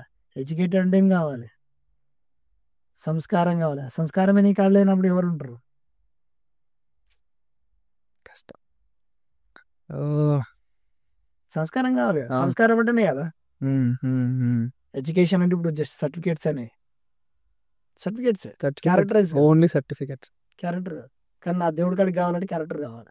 Character important. ఇక్కడ క్యాస్ట్ అడిగాడు వాడు, నిజంగా క్యాస్ట్ అడిగాడు భగవంతుడు. కాబట్టి కనకదాసరు పేరున్నావాను? విన్నా, అంటే కనకదాసుడు, కనకదాస్ శ్రీకృష్ణ పరమాత్ముడి దగ్గర స్వయంగా వరం పొందినటువంటి వాడు. అప్పటి కాలంలోనే ఆయన ఊరు దాటి శ్రీకృష్ణ పరమాత్ముని దర్శనం కోసం వస్తే అప్పుడున్నటువంటి కొన్ని అవివేకుల వల్ల, కొంతమంది మహానుభావుల వల్ల, నువ్వు దళితుడవు, నువ్వు గుళ్ళకి రావద్దు అని చెప్పి ఆపేసి, ఆపితే గుడికి బ్యాక్ సైడ్ కూర్చొని శ్రీకృష్ణ పరమాత్ముని పాటలు పాడితే శ్రీకృష్ణ పరమాత్ముని విగ్రహమే తిరిగింది. ఇప్పటికీ మనం అదే విధంగా అదే విండోలో పోయి దర్శనం చేసుకొని వస్తేనే పుణ్యం. మెయిన్ డోర్లోకి వెళ్ళిపోతే నీకు పుణ్యమే రాదు. పీఠాధిపతులు వచ్చిన అదే దర్శనం అక్కడికి వెళ్ళి చేసుకోవాల్సిందే. అలాంటి చరిత్రలు ఉన్నటువంటి నా సనాతన ధర్మం. ఈ చిల్లెరగాళ్ళు ఈ నిజంగా అనొద్దు, కానీ వాళ్ళ వైయక్తికంగా వాళ్ళు గెలవడానికి రాజకీయ నాయకులు చేసినటువంటి కుట్రలలో మనం కొట్లాడుకుంటున్నాం తప్ప వాళ్ళు సేఫ్ సైడే. ఒక హిందువుగా అంటే బేసిక్గా ఉండాల్సిన లక్షణాలు ఏంటి అంటే, పొద్దున లేచినప్పటి నుంచి అయినా సరే మనము సనాతన ధర్మాన్ని రోజు పాటించాలంటే ఉండాల్సిన లక్షణాలు ఏంటి మనకు అసలు? మొట్టమొదటగా విశ్వమంతా నేనే విశ్వం.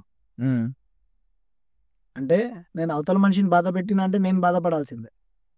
అవతల మనిషి సంతోషపడ్డాడు అంటే నేను సంతోషపడాలి. నేను కోరుకునే నా విశ్వం. ఇక్కడ నేను ఎవరిని తక్కువ చేసి మాట్లాడతాను. నా ఒపీనియన్ మాత్రం ఒకటే. ఇప్పుడు నా దేవాలయానికి ఎంతమంది భక్తులు వస్తుంటారు, భగవంతుని దయవాళ్ళు అనొద్దు. ఎప్పుడన్నా కావాలంటే ఎంక్వైరీ కూడా చేసుకోవచ్చు. నేను ఎంతో మందికి డబ్బులు లేకుండా, డబ్బులు అంటే సామాన్లు నేను తెప్పించి మరి పూజలు చేసిన నేను చూసినాను. ఎందుకు అంటే వాని పొజిషన్లో నేనుంటే నేనేం చేసేవాడిని అన్న క్వశ్చన్ మార్క్ నాకు. వాడి పొజిషన్లో నేనుంటే నా పొజిషన్ ఏంటి? సరే దేవుడు నాకు ఇచ్చిండు, నాకు చార్నాయన కాడికి చేయడంలో తప్పులేదు కదా, కాబట్టి చేస్తాం. ఓకే, నేను పుట్టినటువంటి ఈ బ్రాహ్మణికం ఉంది కాబట్టి కొన్ని విషయాలలో మరీ కిందికి పోలేను, నాకంటూ కొన్ని లిమిట్స్ ఉంటాయి, ఆ లిమిట్స్ వరకు దిగుతా, చేస్తా, అంతవరకు. అయితే ఇక్కడ సనాతన ధర్మం వైపునటువంటి విషయం మాత్రం ఒకటే, నువ్వు అందరినీ ప్రేమించాలి, అందరికి గౌరవించాలి. వాడు దాన్ని నిలబెట్టించుకుంటే వాడిని అదృష్టం, నిలబెట్టించుకోలే వాడి దురదృష్టం. ఇక్కడ ధర్మం ఏం చేసింది నీకు?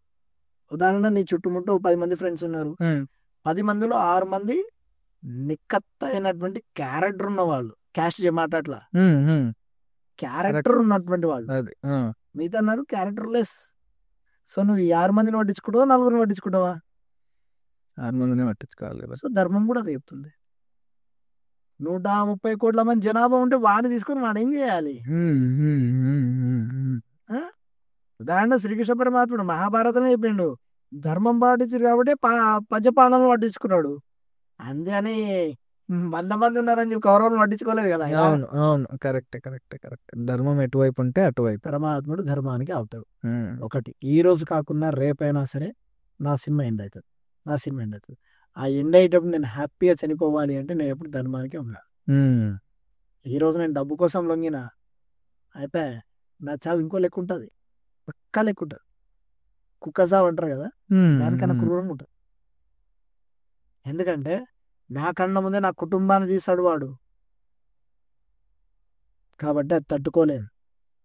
కాబట్టి నా తరఫుకెళ్ళి ఇక్కడ మర్డర్లు మానభంగాలు చేస్తేనే దోషాలు అయితే అని చెప్పలేదు, అబద్ధం ఆడిన దోషం, అబద్ధం ఆడిన దోషం. ఉదాహరణ, నేను ఒక బ్రాహ్మణ్ అయ్యి ఒక దేవాలయంలో అర్చకున్నాయి, నేను ఒక 10 నిమిషాలు వస్తా అని చెప్పి ఎవరికో చెప్పింట, అర్ధగంట అవుతుంది. సరే నేను అయ్యగారిని కాబట్టి వాడు నన్ను అనలేకపోవచ్చు, కానీ ధర్మం ప్రశ్నిస్తున్నారు, నువ్వేం టైం ఇచ్చినావు, ఏ టైంకి వచ్చినావు అని. నేను ధర్మానికి భయపడాలి, ధర్మానికి భయపడితేనే గౌరవం. సో ఇంత మాట్లాడినాం కదా, ఇప్పుడున్న జెన్జీ అనే జనరేషన్కి అయినా సరే, ఇప్పుడున్న అందరికైనా సరే, మీరు ఒక సలహా ఇవ్వాలనుకుంటే ఎలాంటి సలహా ఇస్తారు? కొంచెం పెద్దదైనా సరే హానెస్ట్గా లోపల ఏది అనిపిస్తే అది చెప్పండి చాలు. ఈరోజు నీ దగ్గర ధనం ఉందని, అందం ఉందని, వయసు ఉందని ఎగురులాడుతున్నావే, మంచిదే, నీ అంతకు నీ క్యారెక్టర్ని నువ్వే తక్కువ చేసుకుంటున్నావన్న సమయం ఆసన్నమైనప్పుడు నీ ముఖము నీ అద్దంలో నువ్వు చూసుకోలే. ఏ విధంగా? ప్రశ్న. కొత్త యాప్స్ వచ్చాయి, అంటే మనం యూజ్ చేసే వాట్సాప్, ఆ వాట్సాప్లో నేను పర్సనల్గా ప్రైవసీగా చాట్ చేసేది కూడా నా తల్లిదండ్రులకు తెలియదు, నా పక్కన వాళ్ళకి తెలియదు. ఎవరిని మోసం చేయడానికి? అది వాళ్ళని మీద పెట్టుకున్న నమ్మకం మోసం చేసుకోవడానికే కదా. అంటే నా కూతురు మంచిది, నా కొడుకు మంచోడు, బంగారం అని వాళ్ళు పెట్టుకున్న నమ్మకాన్ని నువ్వు పోగొట్టుకుంటున్నావు. సరే వాళ్ళు ఏం చేస్తారు? వాళ్ళు ఏం చేయలేరు, నువ్వు ఏం చేయలేవు. కనిపించకుండా ఒక సిమ్ కాదు, ఒకటే నెంబర్ మీద 10 సిమ్ములు చేసుకో. కానీ ఏదో ఒకరు తల దింపుకునే సమయం వచ్చినప్పుడు తల తీసిన దాని మర్యాద. ఒకటి చిన్న ఎగ్జాంపుల్ చెప్పాలంటే, కుక్కలాగా బతుకుతావా, సింహంలాగా బతుకుతావా? సింహంలానే బతకాలనుకుంటా. నేను కోరుకునే నా జీవితం నా సనాతన ధర్మంలో నాకు ఇచ్చింది. నా సనాతన ఏమని చెప్పింది? అబద్ధం ఆడకు. నీకు నిజంగా చెప్పాలి అంటే, నేను ఒక అమ్మాయిని ఇష్టపడ్డా అంటే నువ్వు ప్రపంచానికి నీ దోస్తులకు పరిచయం చేస్తావో లేదో తెలియదు, కానీ నీకు దమ్ముంటే, నీ నిజమైన ప్రేమ ఉంటే తల్లిదండ్రుల దగ్గర తీసుకెళ్ళి, అమ్మా నేను ఈ అమ్మాయిని ఇష్టపడుతున్నా, మీరు ఒప్పుకుంటేనే నేను వివాహం చేసుకుంటా. మీరు ఒప్పుకుంటేనే, ఒప్పుకోకపోతే నాకు వివాహం వద్దు. అలాంటి చరిత్ర ఉన్నటువంటి నా దేశం ఇది. భీష్మ పితామహుడు లేడా, తండ్రికి మాట ఇచ్చి జీవితాంత వివాహం చేసుకోకుండా ఉన్నటువంటి వాడు. అలా చరిత్రలో నిలబడిపోతా ఉండని. తాత్కాలిక సుఖం ఇది, తిప్పి కొడితే 10 సంవత్సరాల సుఖం. దాని తర్వాత నా తల్లి శాపనార్థం నాకు జీవితాంతం కాదు, 7 తరాలు నా వెంబడి ఉంటుంది. కాబట్టి నేను ఎన్ని పూజలు చేసుకున్నా, ఎన్ని పునస్కారాలు చేసుకున్నా ఆ దోషాలకి వెళ్ళి బయటపడలేదు. ఒకప్పుడు ఉన్నటువంటి గంధర్వ వివాహం, ఇప్పుడున్నటువంటి లవ్ మ్యారేజెస్, కులాంతర మతాంతర వివాహం చేసుకుంటున్నారు. నేను వాటిని వద్దని చెప్పట్లేదు, వాళ్ళ ఇష్టం వైయక్తికం. కానీ నేను కోరుకునేది మాత్రం ఒకటే, అబ్బాయిలకు కానీ అమ్మాయిలకు కానీ, నలుగురిలో నీ తల్లి నీ తండ్రి ఆనంద బాష్పాలు వదలాలి తప్ప నిన్ను పుట్టించినందుకు నిన్ను ఎందుకు కన్నా అని చెప్పి కళ్ళలో నీళ్ళు తీసుకుంటే నువ్వు పెడతామే నేను కోరుకునేది. కాబట్టి నువ్వు చూపించాలనుకుంటే, యో నానా నా కాలేజీలో ఫస్ట్ పేరు వచ్చింది, ఫస్ట్ వచ్చానని చూపించు, సంతోషపడతా. అంతేగాని 120 స్పీడ్లో బండి కొట్టి యాక్సిడెంట్ పాలయ్యి చనిపోతే మీ నాయన ఖుషిపడ్డాడు, వేస్ట్ అది. నాన్న నేను 4 అబ్బాయిలు వెంబడి తిరుగుతున్నా అని చెప్పి కూతురు చెప్తే తండ్రి ఖుషిపడ్డాడు. అదే నానా నా భారతదేశం కోసం నేను ప్రాణత్యాగం చేస్తున్నా నాన్న అంటే ఝాన్సీ లక్ష్మీబాయి కింద నీ పేరు రాయిస్తాడు తండ్రి. అలాంటి సనాతన ధర్మం నాది. వీలయ్యిందా నిజంగా సింహంలాగా బతుకు. వీలు కాలేదా నక్కలాకొద్దు కుక్కలాకొద్దు, చచ్చిపోవడం మంచిది. ఇది చాలా మందికి కాకపోవచ్చు, నేను చెప్పింది ఇష్టపడకపోవచ్చు, కానీ మనస్ఫూర్తిగా ఈరోజు విద్యార్థి దశలో ఉన్నటువంటి నేనైనా రేపటి నాడు నా కడుపులో పుట్టినటువంటి వాడు నన్ను మోసం చేస్తున్నాడని తెలిస్తే ఎంత బాధ అనిపిస్తుంది. కాబట్టి ఇప్పుడు నేను చెప్పే ప్రతి ఒక్క మాట అబద్ధమా నిజమా అని నా తల్లి అద్దం ముందు నిలబడి తనకు తను ప్రశ్నించుకోవాలి. దేవుడా నాకు ఇలాంటి వాడిని ఎందుకు ఇచ్చావు అని నా తల్లి బాధపడిన రోజు నేను చనిపోయినట్టే, శారీరకంగా నేను ఉన్నట్టే, అంతే తప్ప నా తల్లి దృష్టిలో నేను చనిపోయినట్టే. కాబట్టి తల్లి తండ్రిని బాధ పెట్టి సుఖపడినట్టు ఏ చరిత్ర లేదు, ఎవరు లేరు. కావాలి అంటే నాకు సంబంధించి లవ్ మ్యారేజ్ చేసుకునేటువంటి 100 మంది పేర్లు ఇస్తా. అంటే ఇట్లా వాళ్ళ పేర్లు చెప్పడం మంచిది, వాళ్ళ లైవ్ అనేది చూపిస్తా. నాకు ఇక్కడ లవ్ ప్రాబ్లం కాదు, లవ్ ప్రాబ్లమే కాదు. ఫస్ట్ ఆఫ్ ఆల్ లవ్ అంటే ఏంటి? ప్రేమించడం, కలిసి బతకాలనుకోవడం కాదు, అనే కాదు. ఊహ తెలియనిటువంటి వయసులకే లేని తల్లి నీ తండ్రి నీ జాగ్రత్త కోసం వాళ్ళ నిద్రను వదిలేసి, తిండిని వదిలేసి, సుఖాన్ని వదిలేసి, ఎప్పుడు నా కొడుకు ఏడుస్తాడా అని చెప్పి అనొద్దు. కానీ బాత్రూంలో ఉన్నా కూడా ఉరుక్కురుకురుగా వచ్చి ఎత్తుకున్నటువంటి నా తల్లి నా తండ్రి కన్నా నిన్న మొన్న పరిచయమైంది ప్రేమనా? కాదు. నేను ఎప్పుడు ఉలిక్కి పడతారా అని చెప్పి నిద్ర వదులుకొని రాత్రంతా మేలుకున్నటువంటి నా తల్లి నా తండ్రి ప్రేమ ముందల వాళ్ళది ఇంత. నాకు మా నాన్నకు నేను పేరు నిలబెట్టికపోయినా పర్లేదు, ఉన్న పేరు తీయకపోతే సార్, నాకు పేరు పెట్టారుగా ఆ పేరు నిలబెట్టిస్తే సార్ నా కోరిక. ఒకటి, భగవంతుడు ఇచ్చిన జీవితం, భగవంతునికి మొత్తం అర్పణం చేసి బతుకు. భగవంతుడు చూపించేది ప్రతి ఒక్కటి విచిత్రమే, ఆనందమే. బయట లౌకికంగా భౌతికంగా మానసికంగా ఆనందాన్ని చూపించేది ఏదైనా నీకు థ్రెడ్డే. అది ఈరోజు కాకపోయినా రేపు థ్రెడ్డే. ఉదాహరణ, బైక్ ఉంది, బైకుని నువ్వు ఎంత జాగ్రత్తగా చూసుకొని ఎంత ప్రశాంతంగా నడుపుతావో నీకు అంత లైఫ్ ఇస్తుంది. మొబైల్, దానికి నువ్వు స్క్రీన్ గార్డ్ వెనక ముందర టోపీలు గీపీలు అన్ని పెట్టుకొని నువ్వు ఎంత జాగ్రత్త చూసుకుంటావు నీకు అంత లైఫ్ ఇస్తుంది. రఫ్ యూజ్ చేస్తే రఫ్ అయిపోతుంది. సో భగవంతుడిచ్చినటువంటి ఈ శరీరాన్ని కూడా నువ్వు ఎంత జాగ్రత్త కాపాడుకుంటావో భగవంతుడు అంత ఇష్టపడతాడు. అంతే తప్ప అడ్డం దిడ్డము ఇచ్చిండు కదా అని చెప్పి ఇంత కడుపులా ఒక మేఘనే పట్టిస్తే ఒక దున్నపోతునే పట్టిస్తే అంటే వాడు కూడా ఏం చేస్తాడు? వెనక ముందర ఇచ్చేస్తాడు. తర్వాత ఏం చేస్తారు? డాక్టర్లు కోస్తారు, చేతిలో పెట్టి పంపుతారు.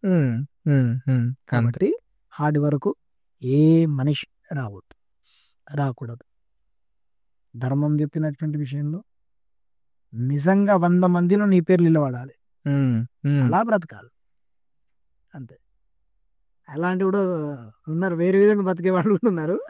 ఆ విధంగా పేరు రాకుండా ఈ విధంగా పేరు వచ్చేటట్టు నిలబడితే నీకు జన్మనిచ్చిన నీ తల్లి తండ్రి ఏ లోకంలో ఉన్నా వాళ్ళు మీసాలు తిప్పుతారు మన పేరు మీద. సో ఇంకో టాపిక్ గురించి వస్తే అన్న, కుంభమేళ ఎలాగో అయిపోయింది.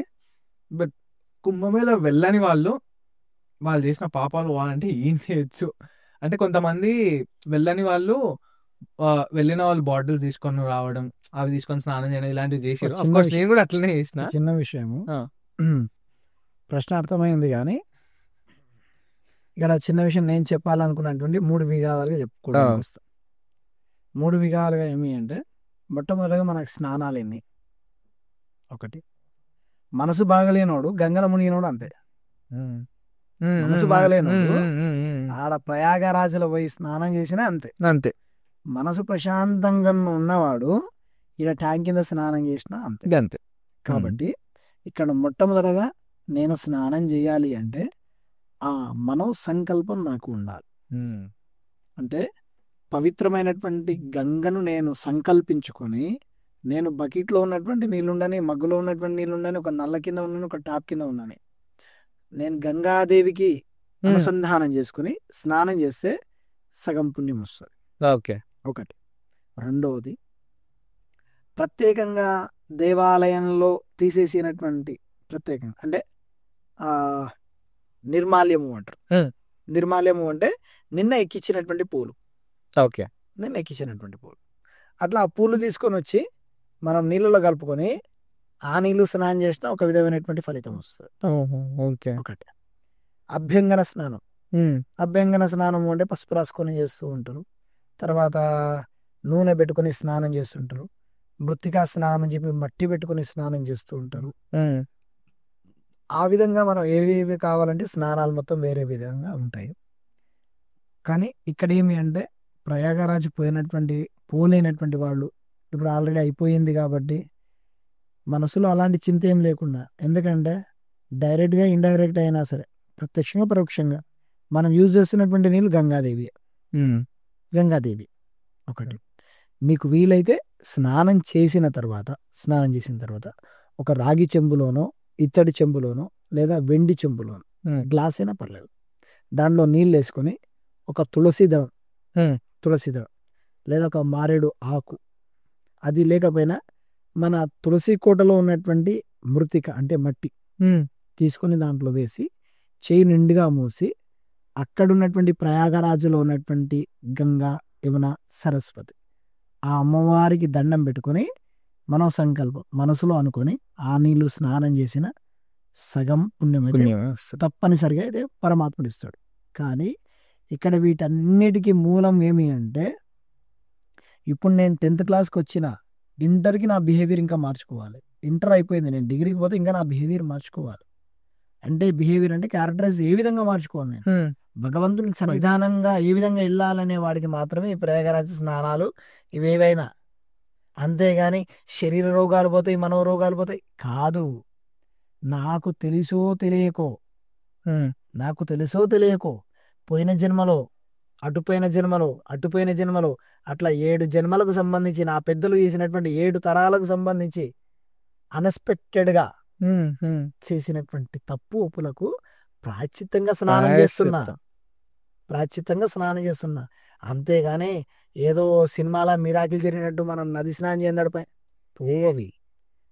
మన మనసు సంకల్పం ఏంది అంటే, నేను మంచిగా మారాలి, మంచిగా మారుతా, మంచిగా ఉంటా అనేదాన్ని భగవంతుడు ఆస్వాదిస్తాడు తప్ప 100 మర్డర్లు చేసిపోయి గంగాదేవిలో ముడితే వాడు ఇయ్యడు. అన్ఎక్స్పెక్టెడ్గా ఎక్కడో తెలియక చేసిన తప్పు వాళ్ళకు మాత్రమే వాడు ఇస్తాడు తప్ప ఇంకా నేను ఎన్నో తప్పులు చేసినా అని చెప్పి ప్రయాగరాజులో 12 రోజులు స్నానం చేస్తే కాదు. అది ఏమి అంటే తెలిసి ముట్టినా తెలియక ముట్టినా కరెంట్ షాకే కొడుతుంది. ధర్మం ఏం చేస్తుంది అంటే నీకు ఛాయిసెస్ ఇస్తుంది. ఓకే, ఆ తప్పు చేసినావు, నేను ఇది చేసుకో, ఆ విధంగా ఛాయిసెస్ ఇస్తా తప్ప ఆ విధంగా చేయడానికైతే రాదు. కానీ అక్కడ పోనేటువంటి వాళ్ళు ఇక్కడ గంగాదేవిని తలుచుకొని స్నానం చేయడం మంచిది. ఒకటి, బావి, చెరువు, కుంట ఈ విధంగా ఉండి అక్కడ పోయి స్నానం చేస్తే ఇంకా మంచిదే. అది కూడా లేని పక్షాన ఇంట్లో మనం నింపుకున్నటువంటి బకెట్లో కానీ టబ్లో కానీ వేసుకున్నటువంటి నీళ్ళల్లో చెయ్యి పెట్టి మనస్ఫూర్తిగా ఆ ప్రయాగరాజుని తలుచుకొని అక్కడ ఉన్నటువంటి గంగా, యమున, సరస్వతి దేవిని మనస్ఫూర్తిగా తలుచుకొని స్నానం చేయడం మంచిది. ఆన్ దిస్ నోట్ ఇంకా నెక్స్ట్ ఉగాది వస్తుంది కాబట్టి, ఇంకా ఈ మంత్ ఎండ్ వస్తుంది కలిసి 30th. సో 30th ఉగాది కాబట్టి, ఉగాదికి మీరు ఒక నియమావళి ఏదైనా ఉండి శాస్త్రంలో ఉన్నది చెప్తే మేము అది పాటించడానికి ఖచ్చితంగా మా వంతుగా మొట్టమొదటిగా భగవంతుడికి ఇష్టమైనటువంటి విషయం ఏంటి? ఏ భగవంతుడికైనా సూర్యోదయం కన్నా నిద్ర లేవడం, సూర్యోదయం కన్నా ముందే నిద్ర లేవడం. ముందే నిద్ర లేవడం. వీరైతే సూర్యోదయం కన్నా ముందే, సూర్యకిరణాలు భూమి మీద పడకన ముందే నీ స్నానం అయింది అంటే పరమాత్ముడు నీకు సగం రోగాలు దూరం చేస్తాడు. ఎందుకంటే ఆత్మకారకుడు అయినటువంటి సూర్యభగవానుడు. సూర్యభగవానుడు రఫ్గా మన భాషలో చెప్పాలి అంటే టీమ్ లీడర్, నవగ్రహాలకు టీమ్ లీడర్. ఇంతకుముందు చెప్పా కదా, నవగ్రహాలలో మన శరీరంలో ఒక్కొక్క అంగానికి ఒక్కొక్క గ్రహం చేతిలో ఉంటుంది. అయితే ఇప్పుడు ఒక టీమ్ లీడర్ ఉన్నాడు.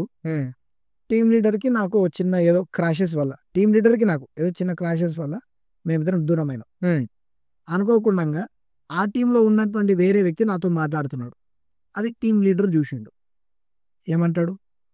అట్లా మాట్లాడకరా పోయి, నాకు అని క్రాషెస్ వచ్చిందని చెప్పి టీంని అవాయిడ్ చేస్తాడు. అట్లా సూర్యభగవాను నువ్వు రెస్పెక్ట్ ఇవ్వకపోతే, సూర్యభగవాను నువ్వు రెస్పెక్ట్ ఇవ్వకపోతే మిగతా గ్రహాలన్నీ కూడా నేను లైట్ తీసుకుంటాను, రఫ్గా మాట్లాడాలి. ఎందుకంటే ఆత్మకారకుడు అయినటువంటి సూర్యభగవానుడు గవర్నమెంట్ జాబ్కి సంబంధం, తండ్రి సంబంధం, ప్రాపర్టీకి సంబంధం, కాన్ఫిడెన్స్కి సంబంధం, ప్రొఫెషనల్లో జాబ్లో ఓ పేరు రావాలన్న వాడే సంబంధం సూర్యభగవానుడు. సూర్యభగవానుడు సూర్యోదయం, సూర్యాస్తమయం ఈ సమయాలలో తినొద్దు, పడుకోవద్దు, చదవద్దు. నీకు వీలైందా ప్రశాంతంగా మెడిటేషన్ చేసుకో, లేదా స్నానం చేసుకో, పూజ చేసుకో.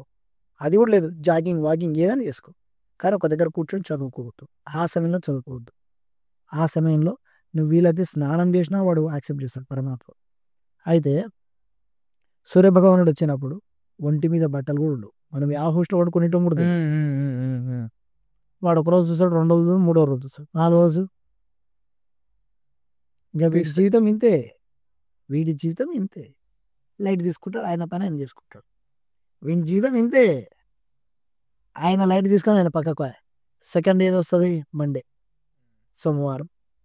అధిపతి చంద్రుడు అవుతాడు, మనసు కారకుడు. నీవు లేట్గా లేజినెస్ తోటి లేనప్పుడు నీ మనసు ఏం హ్యాపీగా ఉండదు. ఒక విధమైనటువంటి డిసప్పాయింట్ తోటి ఉంటుంది. ఎందుకంటే ఇంట్లో అంతలోపే ఇంట్లో అందరు వేసుకొని తింటారు. దున్న పొద్దులా పడుకున్న, వాటి పడుకుని, ఇట్లా పడుకున్న వేసుకొని తింటారు. లేసుకమే దాని తర్వాత మనసు దెబ్బతింటుంది. మనసు దెబ్బతిన్న తర్వాత ఏమవుతుంది? నెక్స్ట్ డే ట్యూస్డే అంగారకుడు కుచుడు అన్న అద్దంలో మొదలు క్లాసెస్ స్టార్ట్ అవుతాయి. రోగకారకుడు కూడా మళ్ళీ ఆడ మనోరోగాన్ని ఇచ్చి వాడేస్తాడు. ఆయన ఇచ్చిన తర్వాత ఏమొస్తుంది? 4th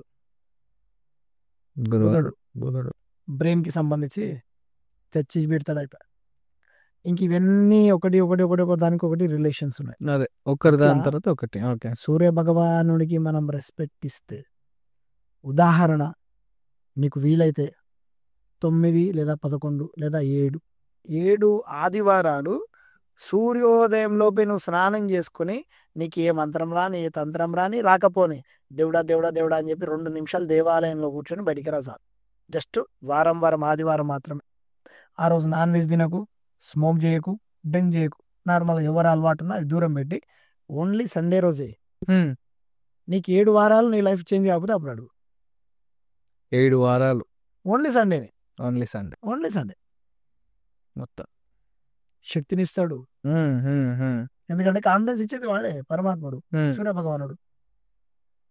ఇప్పుడు చాలా మందికి ఇప్పుడు ఎండాకాలం వస్తుంది కదా, ఇప్పుడు అదేమంటారు,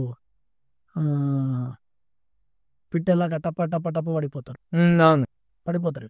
కారణం ఏంటి అంటే జాతకరీత్యా సూర్యగ్రహం నీచ స్థానం ఉండడం, సూర్యుని చేతకు బుధుడు నీచ స్థానం ఉండడం వల్ల ఆటోమేటిక్ హెడ్ఏక్ వస్తుంది. అందులో కుజుడు యాడ్ అయినాక నరాల వీక్నెస్ వస్తుంది. ఆటోమేటిక్ వాళ్ళు మీ భాషలు చెప్పినట్టే డిహైడ్రేషన్. సో ఇంకా లాస్ట్ ఒక్కసారి మీరు ఉగాది మహత్యం గురించి ఒక్కసారి ఉగాది మహత్యం చెప్పాలి అంటే ఓన్లీ తెలుగు వాళ్ళు మాత్రమే చేసే పండుగ కాబట్టి ప్రత్యేకంగా దీని గురించి చెప్పాలంటే మహానుభావులు గురువులు చాలా మంది ఉన్నారు, వాళ్ళు ఇంకా బాగా చెప్తారు. ఉగాది పండుగ రోజు మాత్రం వీలైతే సూర్యోదయంలోపే స్నానం చేసి దైవాలయానికి వెళ్ళి, ఏ దేవాలయం అయినా సరే ఫస్ట్ ఆఫ్ ఆల్ ఒక ప్రామిస్ చేయండి. కొత్త సంవత్సరం మనకు కొత్త సంవత్సరం. చాలా మంది ఏమైపోయిందంటే హ్యాపీ న్యూ ఇయర్ అని చెప్పి ఇవ్వందో పట్టుకొని మనం చేస్తున్నాం. అది కాకుండా ఈ న్యూ ఇయర్ కి చూద్దాం ఎంతమంది కేకులు కట్ చేస్తారు. నైట్ అవుట్లు ఎంతమంది చేస్తారు? బా. వద్దు కానీ సూర్యోదయానికి లేచి స్నానం చేసి భగవంతుని సమానమైనటువంటి తల్లి తండ్రికి దండం పెట్టుకొని, వాళ్ళు ఎంత మంచి వాళ్ళు ఉండని ఎంత చెడ్డ వాళ్ళు ఉండని, ధర్మం చెప్పిన విషయం ఒకటే, మాతృదేవో భవ పితృదేవో భవ. వాళ్ళని దేవతలతోటి పోల్చేయరు. శ్రీకృష్ణ పరమాత్ముడైనా రాముడైనా సరే తల్లిదండ్రుల కాళ్ళకు మొక్కే పోయినటువంటి చరిత్రలు మనకున్నాయి. కాబట్టి వీలైతే తల్లిదండ్రులకు నమస్కారం చేసుకొని ఆ రోజుకెళ్ళి మనకున్నటువంటి ఆలోచనల్లో, మనకున్నటువంటి అలవాట్లలో, మనకున్నటువంటి దాంట్లో ఏదైనా ఒక చెడును వదిలేస్తానని దేవుని ముందర ప్రామిస్ చేసుకోండి. అది ఏదైనా మీ పర్సనల్. చెడును వదిలేస్తానని ప్రామిస్ చేయండి. ఆ రోజుకెళ్ళి మీ లైఫ్ చూడండి ఎంత మారుతుందో. అది ఏదైనా ఉన్నా కొన్ని బయటికి చెప్పుకునేవి ఉంటే, కొన్ని బయటికి చెప్పుకోలేని ఉంటుంది. కాబట్టి దేవుని ముందర ప్రామిస్ చేసి పోయి దేవాలయానికి పోయి దండం పెట్టుకోవచ్చు. సాయంకాలం వీలైతే పంచాంగ శ్రవణం విని ఆ పచ్చడి తీసుకొని, పచ్చడిలో మనకు ఉన్నటువంటివి ఏంటంటే షడ్రుచులు, 6 రుచులతో కలిపినటువంటిది తీసుకొని ఆ రోజుకెళ్ళి జీవితం ఇంకో విధంగా అయితే మారుతుంది. ప్రత్యేకంగా ఏమి అంటే ప్రతిరోజైనా మనం తల్లిదండ్రుల కాలు మొక్కాలి. కనీసం పెద్ద పెద్ద పనులు పోయేటప్పుడు తల్లిదండ్రుల ఆశీర్వాదం కావాలి. లేకపోయినా మళ్ళీ గ్రహాల కాడికి వస్తే గ్రహాలు మళ్ళీ మైనస్లకి మనం చేసే ప్రతి యాక్షన్ కి there is a reaction compulsory వస్తుంది. అది ఏదైనా సరే. సో చాలా అంటే చాలా మాట్లాడినాం అన్న, ఒకటని చెప్పడానికి లేదు. అన్ని టాపిక్స్ ఇట్లా ఇట్లా ఇట్లా టచ్ చేసి వచ్చినాం. ప్రతిదీ మనం ఖచ్చితంగా ఇంకొక సిరీస్ అయితే ప్లాన్ చేద్దామన్నా, ఎందుకంటే చాలా డీప్ ఉంది డిస్కషన్. మనం ప్రతిదీ లోతుగా వెళ్ళి ఇంకొకసారి ఖచ్చితంగా ప్రతి టాపిక్ వైజ్ వద్దాం ఖచ్చితంగా. So thank you so much అన్న. అంటే చాలా ఇన్ఫర్మేషన్ నేను తెలుసుకున్నా పర్టికులర్లీ. ఆఫ్ కోర్స్ మన సబ్స్క్రైబర్ కూడా తెలుసుకుంటారని నేను అనుకుంటున్నా. So on this good note, thank you for coming, thank you for మా ఇన్విటేషన్ వల్ల, రామయ్య వల్ల సర్వే జనా సుఖినో భవంతు, లోకా సమస్తా సుఖినో భవంతు. అందరు మంచిగా ఉండాలి, మంచిగా చేసుకోవాలి. ఫస్ట్ ఆఫ్ ఆల్ నేను అన్నటువంటి అహంకారాన్ని వదిలి జ్ఞానము అన్నటువంటి మంచి దాంట్లో నడవాలని మనస్ఫూర్తిగా కోరుకుంటూ అందరికీ భగవంతుని అనుగ్రహం కానీ, వాళ్ళు నమ్మినటువంటి భగవంతుడు వాళ్ళ నమ్మకాన్ని వాళ్ళు కాపాడాలి.